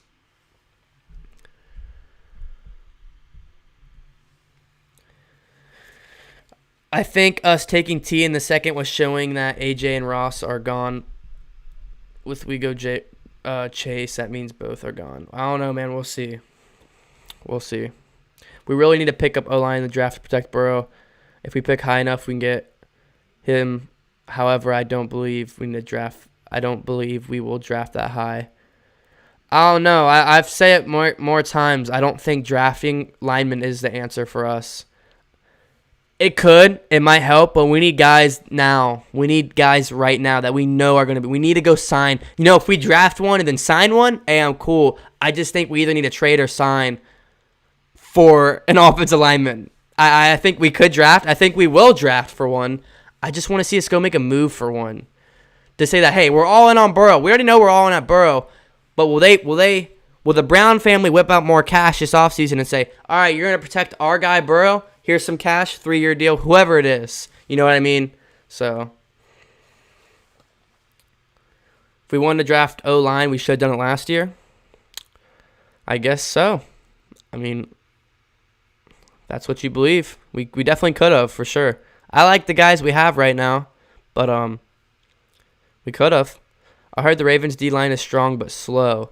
Yeah, they got a lot of guys that have a lot of muscle, but Calais Campbell has not been practicing this week. So if Calais Campbell is out, that's a big loss for the Ravens and a big up for our offensive line. Who would you want our first and second draft pick to be? I'm not sure. I don't really know names yet in this draft just because I haven't been watching much because college football is kind of a joke this year with COVID, unfortunately.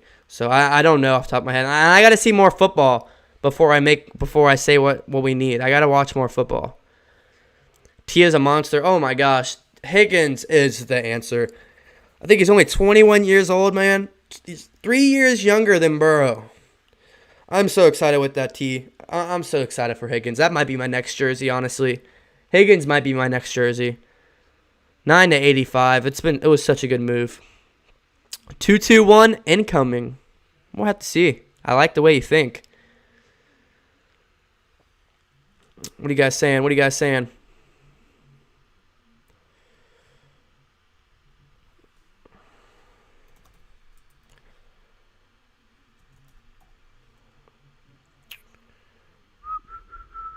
All right, guys, let's go. Where we at?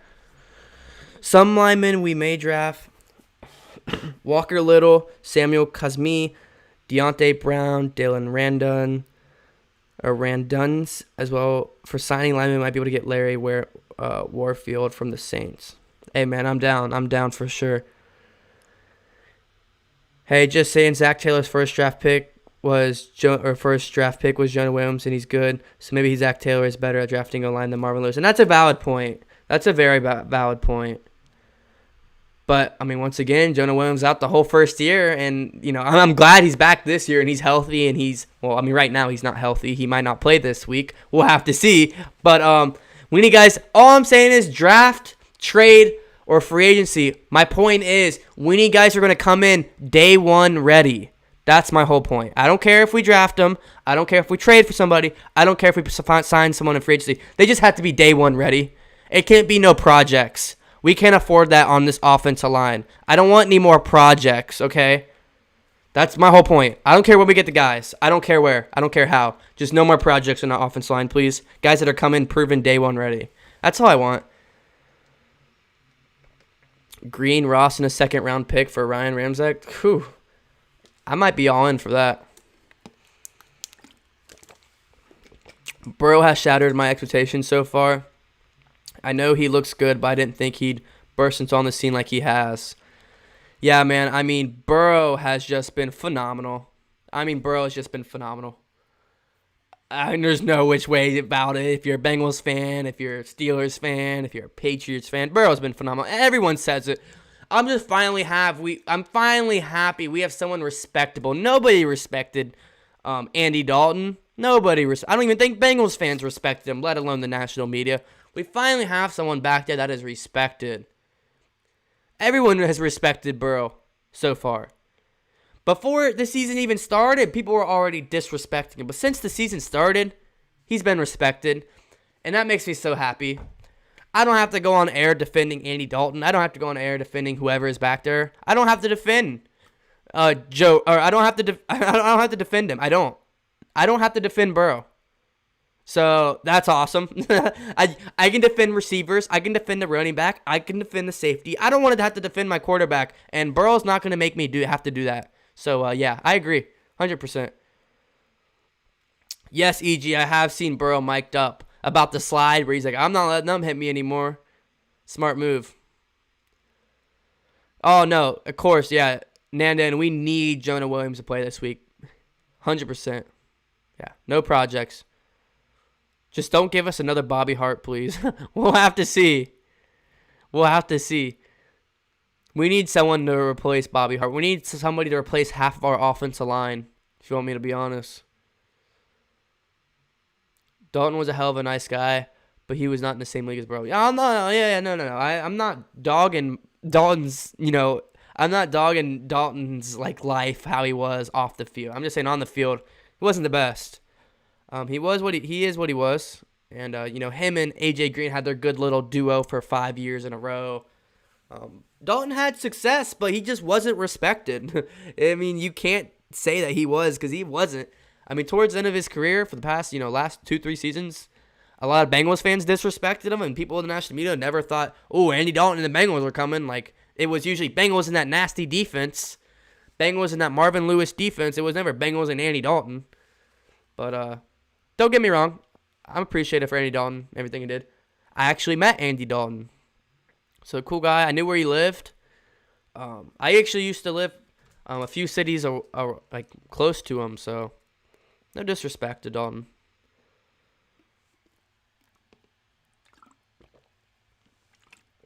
Keep Williams and Hopkins on the line. Replace LG right guard and right tackle. That might be the move, man. That might be the move. Besides Jonah Williams, I don't know if I'd defend anybody else. Say, okay, no matter what, don't get his replacement.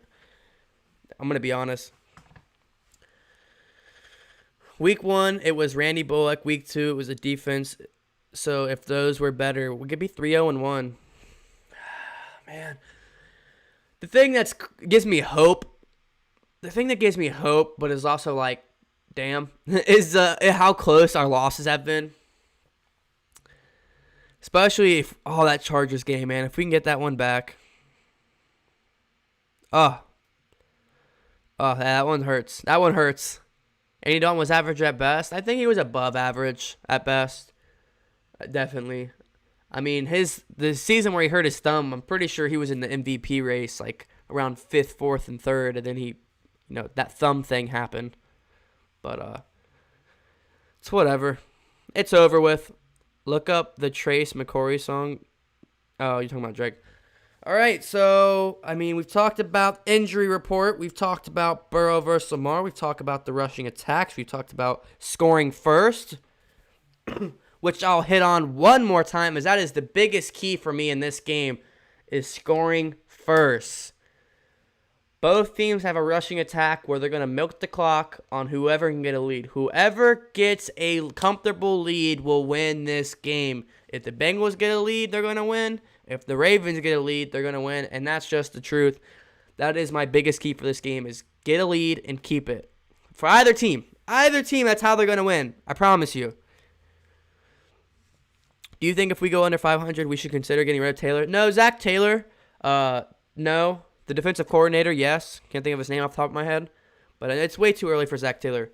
We held on to Marvin Lewis for how long? You think we're going to get rid of Zach Taylor in the second season? Not going to happen. Only game we should have... And no, hold on. Can I just... And I'm not dogging on you, because I've seen a lot of this, to be fair.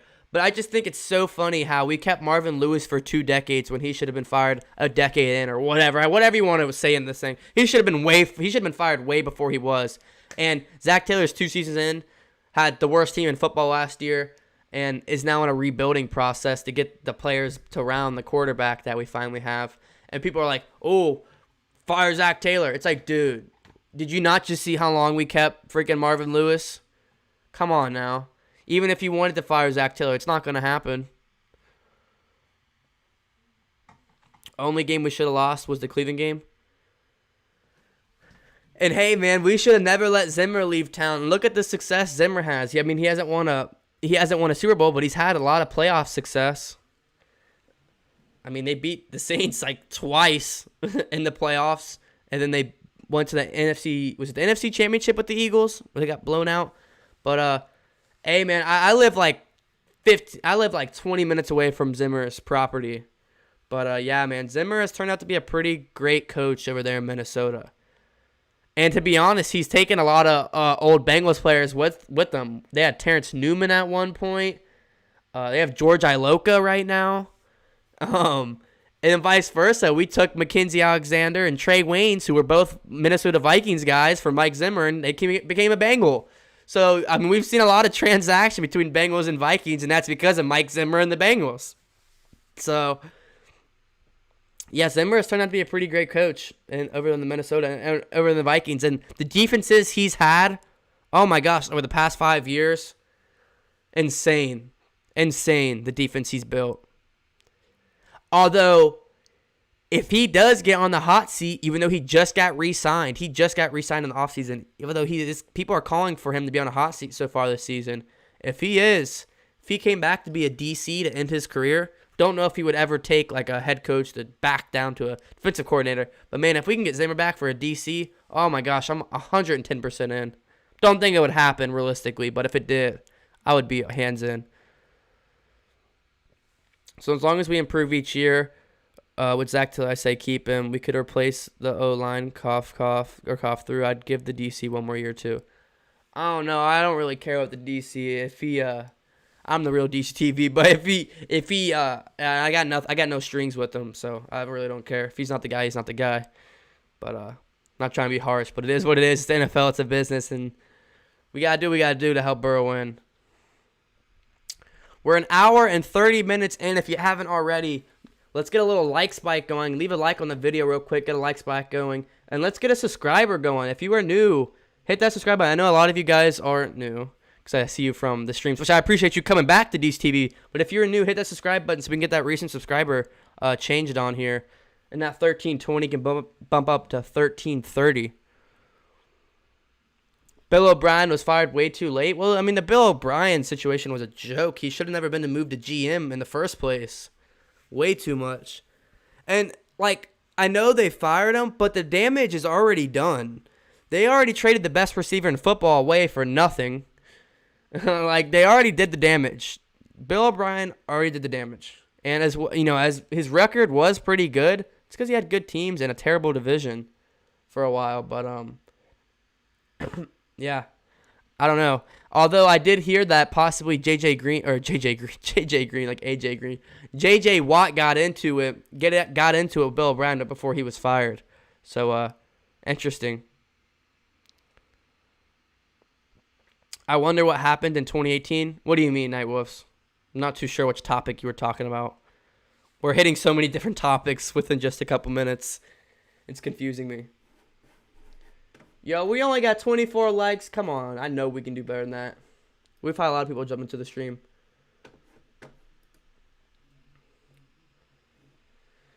Whew, what are we? 91 minutes. Let's see if there's any topics I'm missing. I guess what I'll do right now, I'll hit some stats real quick. We'll hit some stats for the Ravens real quick. Yo, Drake, can you believe the link to the Discord, please? If you could please do that, I'd so appreciate you if you can put the Discord link in here. For some reason, it's not letting me type in the chat. I'm not sure why.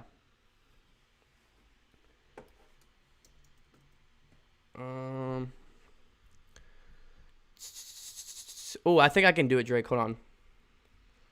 I got it. I think I got it.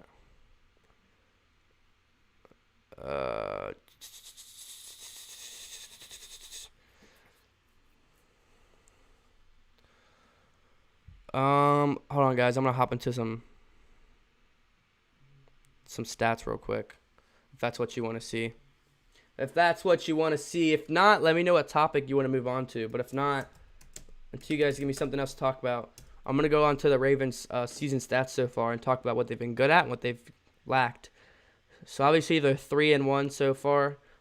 Got destroyed by the Chiefs and looked terrible. The Chiefs just did a good job of taking away the rushing game and what they do. They forced Lamar Jackson. They put the hands on Lamar Jackson. They said, all right, we'll stop your rushing game, but we're going to force you to throw. Lamar Jackson was awful when it came to throwing that ball that game. So maybe that's something we need to do. Huh. If it worked, I'm down. If it worked, I'm down for sure. All right, what are we talking about? Nandan said, I believe we may actually have a better record than what people say. I say we're 500. I don't know. I got to see more football. I mean, that Eagles game, man, we can't have that tie. I think we should use Ross in jet sweep since he doesn't want to catch the ball. Maybe we should just try to hand it off and see what happens. Yeah, man, but if he's on the field, he's never on the field. He's always off for injury or off for something, so kind of over John Ross at this point. I say keep doing the Giovanni Bernard sweep where they had Mixon in the backfield and Giovanni Bernard line up as a receiver, then gave it to him. I love seeing that. I feel like the team with the number 1 pick will be the Falcons, Texans, or Jaguars. I don't know, man. There's some bad teams in the league. I just hope it's not us. I know it won't be us for sure. It won't be us for sure. How about the amount of injuries in the NFL? Ridiculous. I hate it. Even though, we've had some injuries, we're not nearly as worse as the 49ers and some other teams. The injuries are so bad, man. It sucks. I hate seeing people injured, especially like the freaking game-changing players when they get out for the season over something dumb, man. It sucks. I hate it. The injuries suck. in general, but the amount there's been this year has definitely been disappointing. Ross will be likely to fumble on a sweep. I don't know. Shut the Jets stadium, please. Yeah, I saw a lot of players were coming for the Jets head. They might as well just shut down the Jets the Jets season down. I think they'll be most likely the first pick in the draft. Anyway, I want to go ahead and start with the team leaders for the Baltimore Ravens. Lamar Jackson leads the team in passing yards, obviously, 769 yards. He also leads the team in rushing, 235 yards. So, rushing leader and the throwing leader. So, there you go. And if with his knee hurt, who knows if he'll be able to, what he'll be able to contribute to the rushing game. Then week 5 is going to be very interesting because he's had a knee injury this week in practice. So, if he does play, is he going to be able to scramble a lot? Will he be wearing a knee brace? That's probably the first thing. If I remember, that's the first thing I'm looking for is a knee brace on him to see if he's wearing one. Marquise Brown is the receiving yard leader with 242. Not that great, but he's also on the injury report for Wednesday. So Marquise Brown is on the injury report. I think he was limited. So he probably will play, but something to keep an eye on as their number 1 receiver is out so far. Patrick Queen, linebacker, leads with 33 tackles. And then Marcus Peters, who was also on the injury report, I believe he did not play on Wednesday or was limited. He has 1 interception. So Marcus Peters was also out, which is huge. Lamar Jackson, through 4 games, has a 67 through 98 completion to attempt, which comes through with a 68.4 completion percentage. 769 yards, like I said, with a 7.8 average. So it's going to be 251 yards average per game. But here's the thing. Here's the thing that is scary about Lamar Jackson so far this year.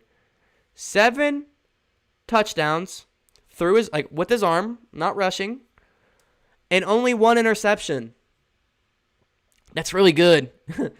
That's really good. So we got to turn the ball over. 1 interception is not enough for Lamar Jackson. So hopefully we can at least make it 2. That's might be one of my predictions is an interception. So if he doesn't play, next up on the roster is RG3. So we'll have to see if RG3 will be the man, the myth, the legend for this next week's game. What are you guys saying? Trevor Lawrence will be the first overall pick? Most likely, yeah. Most likely. The Ravens' offense has regressed. It's not as good as last year.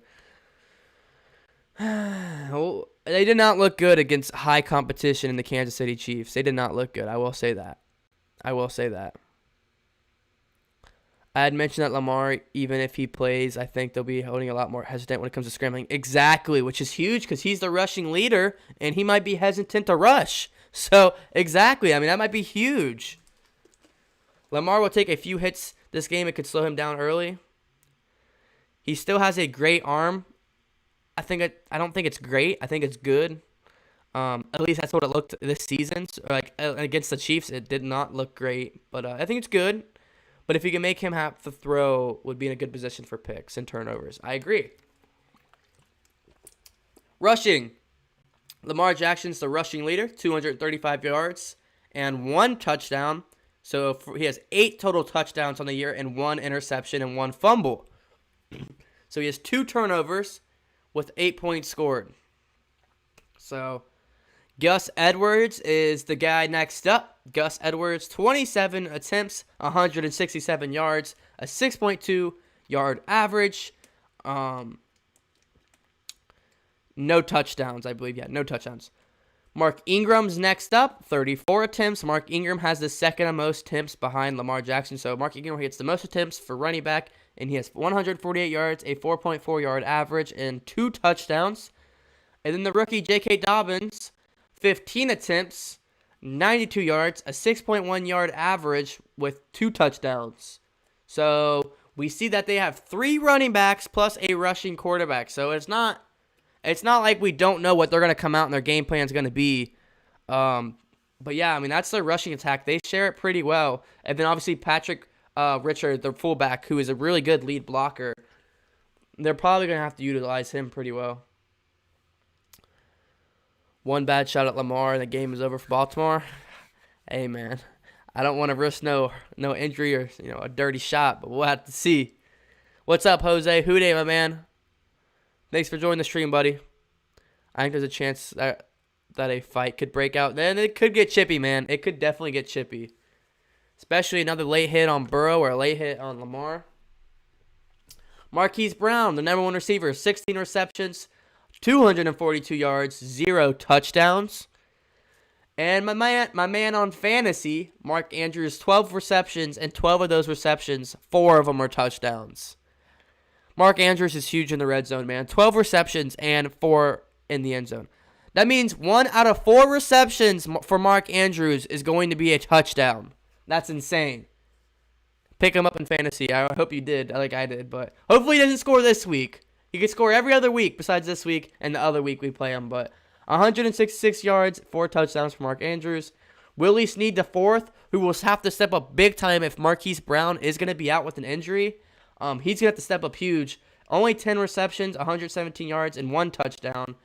And then they have Miles Boykin, Devin Duvernay, Nick Boyle for the backup tight end. And then it looks like they're getting J.K. Dobbins out of all the running backs, he seems to be the guy to get most going in the receiving game as well. Although Mark Andrews does have 1 fumble on the season, so if we have Von Bell or Jesse Bates up on him, they should be punching that ball out because he already has 1 fumble through 4 weeks.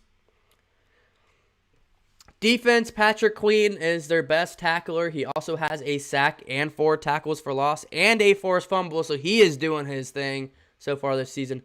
Chuck Clark, the safety, has a handful of tackles, a half a tackle for loss, and a half a sack. Marlon Humphrey, we all know who he is.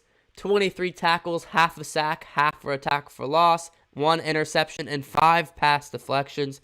Pretty damn good through the first 4 weeks. Calais Campbell, this is huge. If Calais Campbell doesn't play, this is what they're missing out on. 14 total tackles, a sack, and a sack and 2 tackles for loss, and 5 pass deflections. Obviously, I'm surprised he only has 1 sack, but 5 pass deflections, a tackle for loss, and his presence is huge, no matter what team you are playing. Marcus Peters, Matthew Hudon, Derek Wolf, and a whole bunch of other guys we'll have to look out for the defense. But yeah, man, look, they have a talented, crazy roster for the Baltimore Ravens. I mean, they just have they have a lot of talent on that roster, man. I'm not going to lie. And it would be insane if the Bengals won. I could only imagine the over and under. If anyone knows the exact number for the over and under, I'm sure it's something pretty crazy. Please no Mason Rudolph. Oh, no. No way. No Mason Rudolph. We need to incorporate Tate more in the passing game. He's a nightmare for ADBs. Yes, I agree. In the red zone specifically, I don't know why we don't take a shot his way in the red zone every time we get into the red zone. At least once. We get in the red zone, throw it his way, man. The chances of him coming down with the ball is so likely, especially in the red zone. I totally agree on that one. But it sounds like he's not the happiest here in Cincinnati right now, so we'll have to see how that turns out.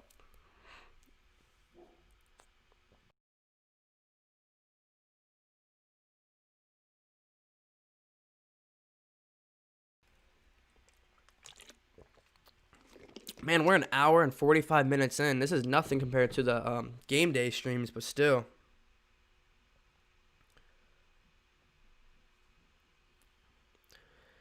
Let's see. I'm seeing the Bengals winning against the Ravens. Hey, I hope we see the same thing, man. I hope we see that on Sunday at 1 o'clock. And if you guys are new to the channel, I stream every game day for 4 to 5 hours. And I will be live starting at noon on Sunday. So we will start at noon. I start an hour early. I do like a little pregame. I get a bunch of people in here. I'll do a call live. Hey, speaking of, does anyone want to talk on stream right now? Does anyone want to talk on stream right now? But what I'll do the same thing before the game. We'll get that going. It's a lot of fun. Oh, my God. The media? Oh, I don't even want to know the national media, man. I know the channel would do good if it's fourth quarter and we're winning and we're in the stream, my views are gonna jump. That's for sure. But let me see. There is gonna be a giveaway on Sunday. I don't want that to be the only reason you show up on Sunday, but there will be a giveaway during the stream that I'm going to be announcing during the stream. There is going to be a giveaway.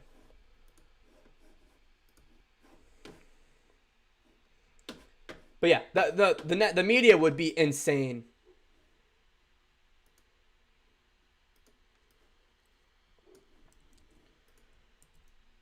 Yo, guys, if you see that link I posted right there, that is the link to our Discord. It's just a group chat of all Bengals and Reds fans. We just talk sports all day. Totally free group chat, about 40-plus people in there.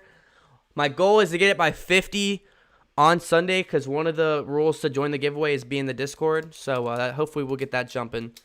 But hour 45 minutes, so what's that make it? 4:47. Any other topics you guys want to hit on? I want to go for at least 2 hours if I can. At least 2 hours for the stream. At least 2 hours. So is there any other topics you guys want to hit on for this week preview for week 5? Or if any of you want to join the stream and talk for about 5 minutes, you can do that as well. Which, matter of fact, I'm going to go on my Discord and give everyone one last chance to talk. But if you guys are still in here, we're going to go strong for at least another 15, 30 minutes for sure. So make sure you hit that like button if you've enjoyed. But I'm very excited for Sunday. Very, very excited for Sunday. For sure, for sure, for sure.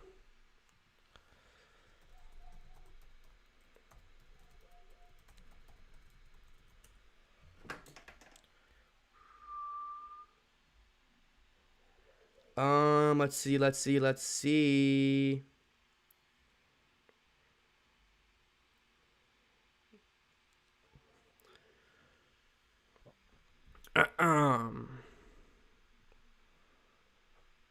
What are we thinking? Hold on, guys. I'm about to turn the fan on real quick.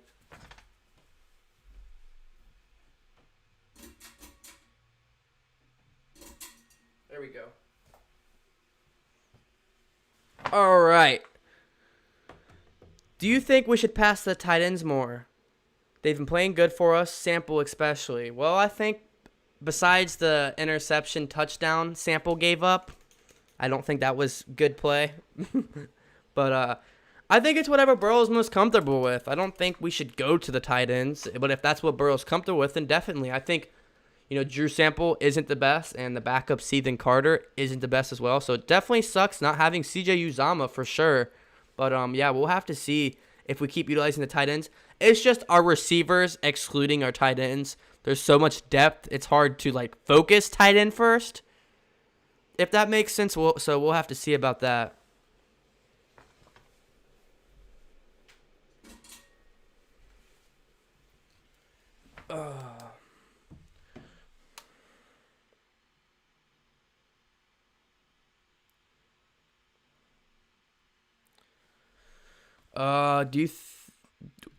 How well do you think the O-line will play? They do play amazing, or they did play amazing against the Jaguars. Yeah, like I said, we got to get our O-line moving. They're not very well when it's a static block, but when we get them out to go lead block, we looked really well. So I think if we continue that game plan, they'll look good, especially if Calais Campbell is hurt. But, yeah, I think the goal is 3 sacks. 3 or less sacks is my goal. We're going in. And I didn't even do prediction number. I didn't do a prediction score yet. What the heck? Usually you guys are... the last few weeks I've been doing this, you guys bug me until I give my score. But I didn't even do a score yet. Let me see what the Ravens average.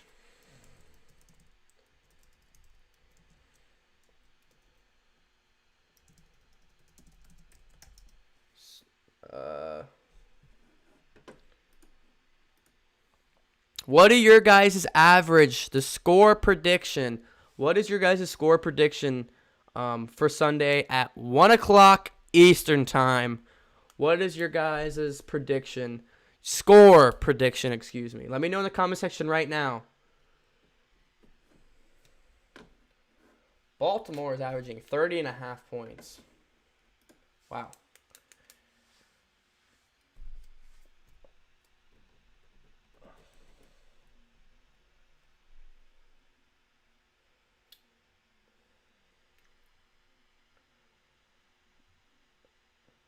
124. Okay.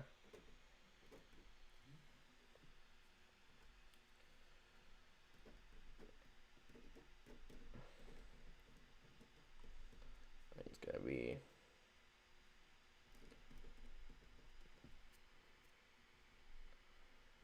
All right, my score prediction is up. Took me like a second, but I got one with Lamar and without Lamar. With Lamar, my score projection for Sunday's Week 5 game, Bengals versus Ravens in Baltimore. Bengals 27, Ravens 24. That's my best hope. Without Lamar, I still have Bengals 27, Ravens 17. There you go. There you go. Or not 17. I'll do 14 if it's it without Lamar. Because I still think the running backs will get going. But 27-24 is my prediction. Bengals versus Ravens. Let's see. The Madden curse might be true if it happened to Lamar. Dude, you don't know. I mean, hopefully Burrow doesn't get on the cover of Madden. Have you seen any seagulls downtown at the High River? I've not, and I was downtown the other weekend. I go past downtown every week because I go to Xavier, so that's insane. Now I haven't seen any seagulls. There's not really many living animals in the Ohio River or surrounding the Ohio River.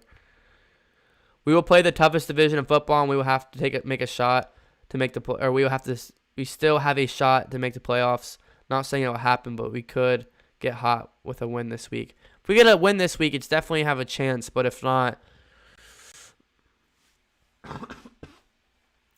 it also depends. The Browns. The Browns already beat us once, and they're looking pretty decent. So we definitely would have to beat the Browns a second time around. And we're going to have to say that with the Ravens as well. These early on division games are game changing when it comes later on in the season. So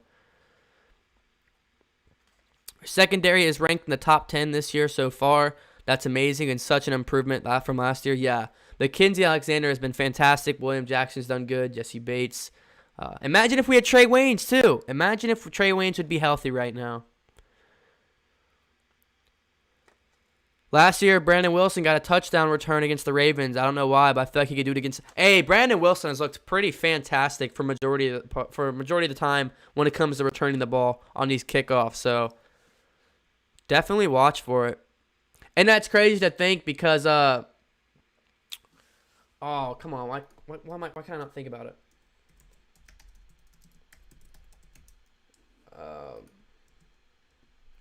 What am I trying to say?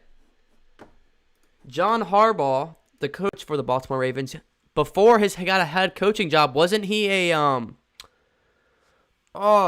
special teams coach? Was it him or his brother? He was a special teams coach before, right? So the fact they give up a special teams touchdown is hilarious. 31-27 Bengals, if that score can exist. Yeah.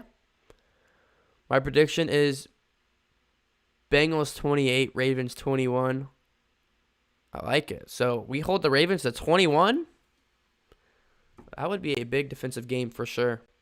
For sure.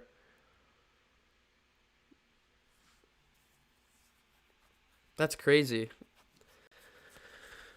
All right. Well, I don't know what more topics you guys want to hit on. I mean, we've hit, in the past 2 hours, an hour and 54 minutes, we've hit on a lot of this preview and prediction. Is there anything else you guys want to talk about? I mean, we've hit on a lot.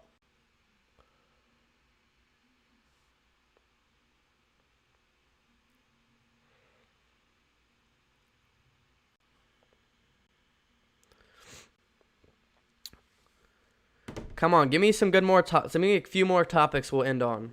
I want to at least go for 2:15 at least.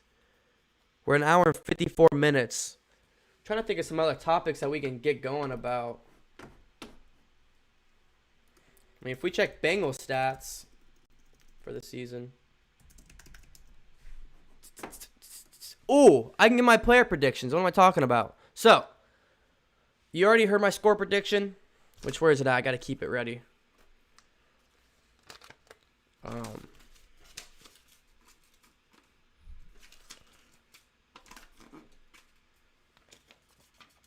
Got to keep that going. Who do you think will win MVP this year? So far, it's looking like Rodgers. So far, it's looking like A-Rod.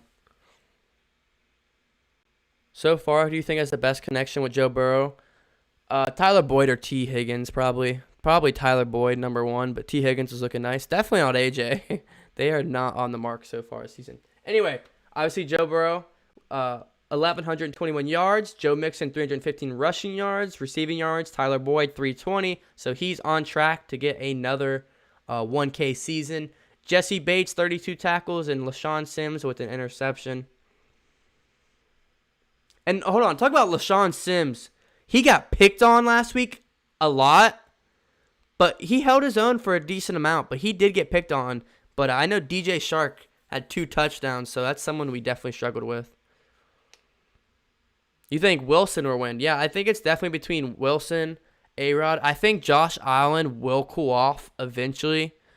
You know, he's played like an MVP, so I guess right now you can throw him up there. But I think eventually he will cool off a little bit. But Russell Wilson's played amazing as well. I think it's definitely between Wilson and Aaron Rodgers right now. But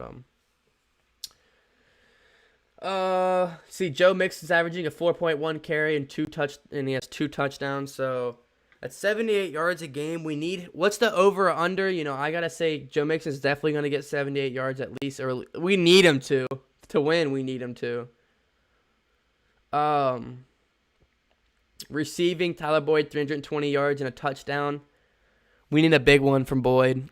A big one. And a lot of people on Twitter and other social media have been saying this might be A.J. Green's bounce back game. Because, you know, A.J. Green's had some historic games against the Ravens. So this might be A.J. Green's game. Who knows? T. Higgins, 12 receptions, 152 yards, 2 touchdowns. A.J. Green, 14 receptions, 119 yards. And 0 touchdowns. And the thing with A.J. Green, like, yeah, 14 receptions, whatever, but he has 33 targets. So on 33 targets, he only has, 14 receptions. You can blame the quarterback, you can blame the receiver, whatever it may be, but that's not A.J. Green numbers. To put that in perspective, Tyler Boyd has 34 targets. 34 targets. One more than 33. And he has 28 receptions. With 1+ target, he has double the amount of receptions than A.J. Green. That's a stat. And another stat, T. Higgins has 22 targets and has 2 less receptions than A.J. Green with 12 and 2 touchdowns. Drew Sample, 16 targets, 12 receptions. And Drew Sample's a good player. I just want to see more out of him. This is a big chance. I mean, his chance of playing time and seeing if he's the future at tight end doesn't get bigger than the rest of this year. CJ Uzomah, for the most part, has solidified that starting tight end spot, and now Drew Sample has a chance while he's out for the rest of the season. So if he really is a second-round value, we need to see it this year. I know I gave him slack because usually tight ends in the NFL don't have a big rookie season. It's just an NFL thing for some reason. So I don't know, man. I want to see more Drew Sample. As long as he can continue trying to hold his own when he has to block and then can make the catches when we need him to, like in the end zone, that would be pretty big as well.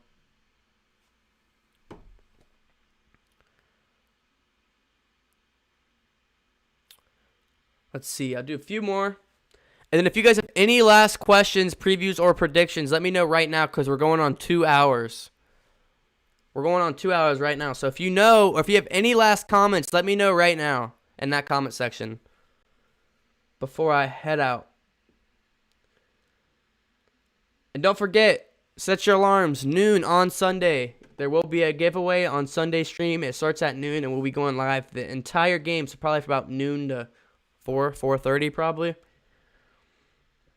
Giovanni Bernard, 12 receptions. Joe Mixon, 13 receptions. Love that. Want to see more running back receptions for sure. Want to see them get involved in the receiving game. Definitely. And John Ross, 2 receptions. 2. I think it's time. I think it's time. I think it's time. I think it's time.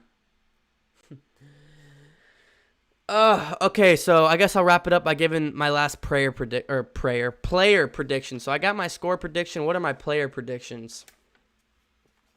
I'll start with one. A Joe Mixon 1 touchdown, 100-yard rushing game. Also, maybe 50 receiving yards. That's my I'll do 2 on both sides of the ball. So that's 1 for the offense, and my second one for the offense is going to be 3 or less sacks given up for the entire game. For the defense, it's going to be 3 or more total sacks. Probably split between Sam Hubbard and Carl Lawson. Carl Lawson already has 3.5, so maybe he gets a sack and a half and gets the 5 sacks already on the season. That would be awesome to see. If not, it'd be awesome to see Sam Hubbard get back there. And maybe Geno Atkins. If Geno Atkins is healthy, maybe he comes back in his first game and gets a sack. That would be awesome. My second prediction, a forced fumble. I don't know who. If I had to guess, it's going to be one of the safeties, either Von Bell or Jesse Bates. But a forced fumble will happen. The Ravens will cough the ball up once. I'm going to go ahead and write these down so I don't forget. So, predictions for Week 5. Let me know what your player predictions or predictions for Week 5 are.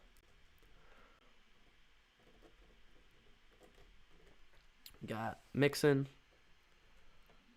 100-yard, 1 TD, no more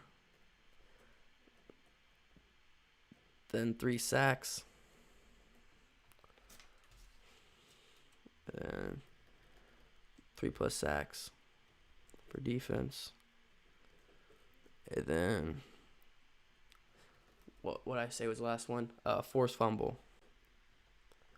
Maybe safeties. So those are my predictions. And then my score prediction one last time. With Lamar starting, 27-24 Bengals. Without Lamar, 27-14 Bengals. So those are my predictions for Week 5. I will go over those at 12 o'clock on Sunday when the stream starts for next week. And we'll revise. But yeah, 2 hours and 2 minutes in. I'm going to wrap this one up here. Make sure you leave that like or smash that like button if you guys enjoyed what you saw today. Hit that subscribe button, hit that notification button. I will see you guys noon on Sunday. WHODEY, WHODEY, WHODEY. Let's hope these Bengals can get a dub against these Baltimore Ravens. It's going to be a very fun one. Anytime you get a matchup between Joe Burrow and Lamar Jackson, a future MVP and a past MVP, it's going to be a lot of fun to watch, my man. It is going to be a fun one to watch, ladies and gentlemen. Let's see if you guys have anything to say. As you said, gotta at least 1 field goal for the Ravens. Bengals maybe not because, well, our kicker. We'll need Mixon to have a game like last week. Totally agree, EG. Oh, you're welcome. You guys have a good night, all right? La Rosa's Pizza. Ship me a La Rosa's Pizza, please, to Florida. I haven't had La Rosa's in like a month. I haven't had on game day this year yet. I might have to do that this Sunday. Hey, you guys have a good night, all right? I'll see you guys Sunday.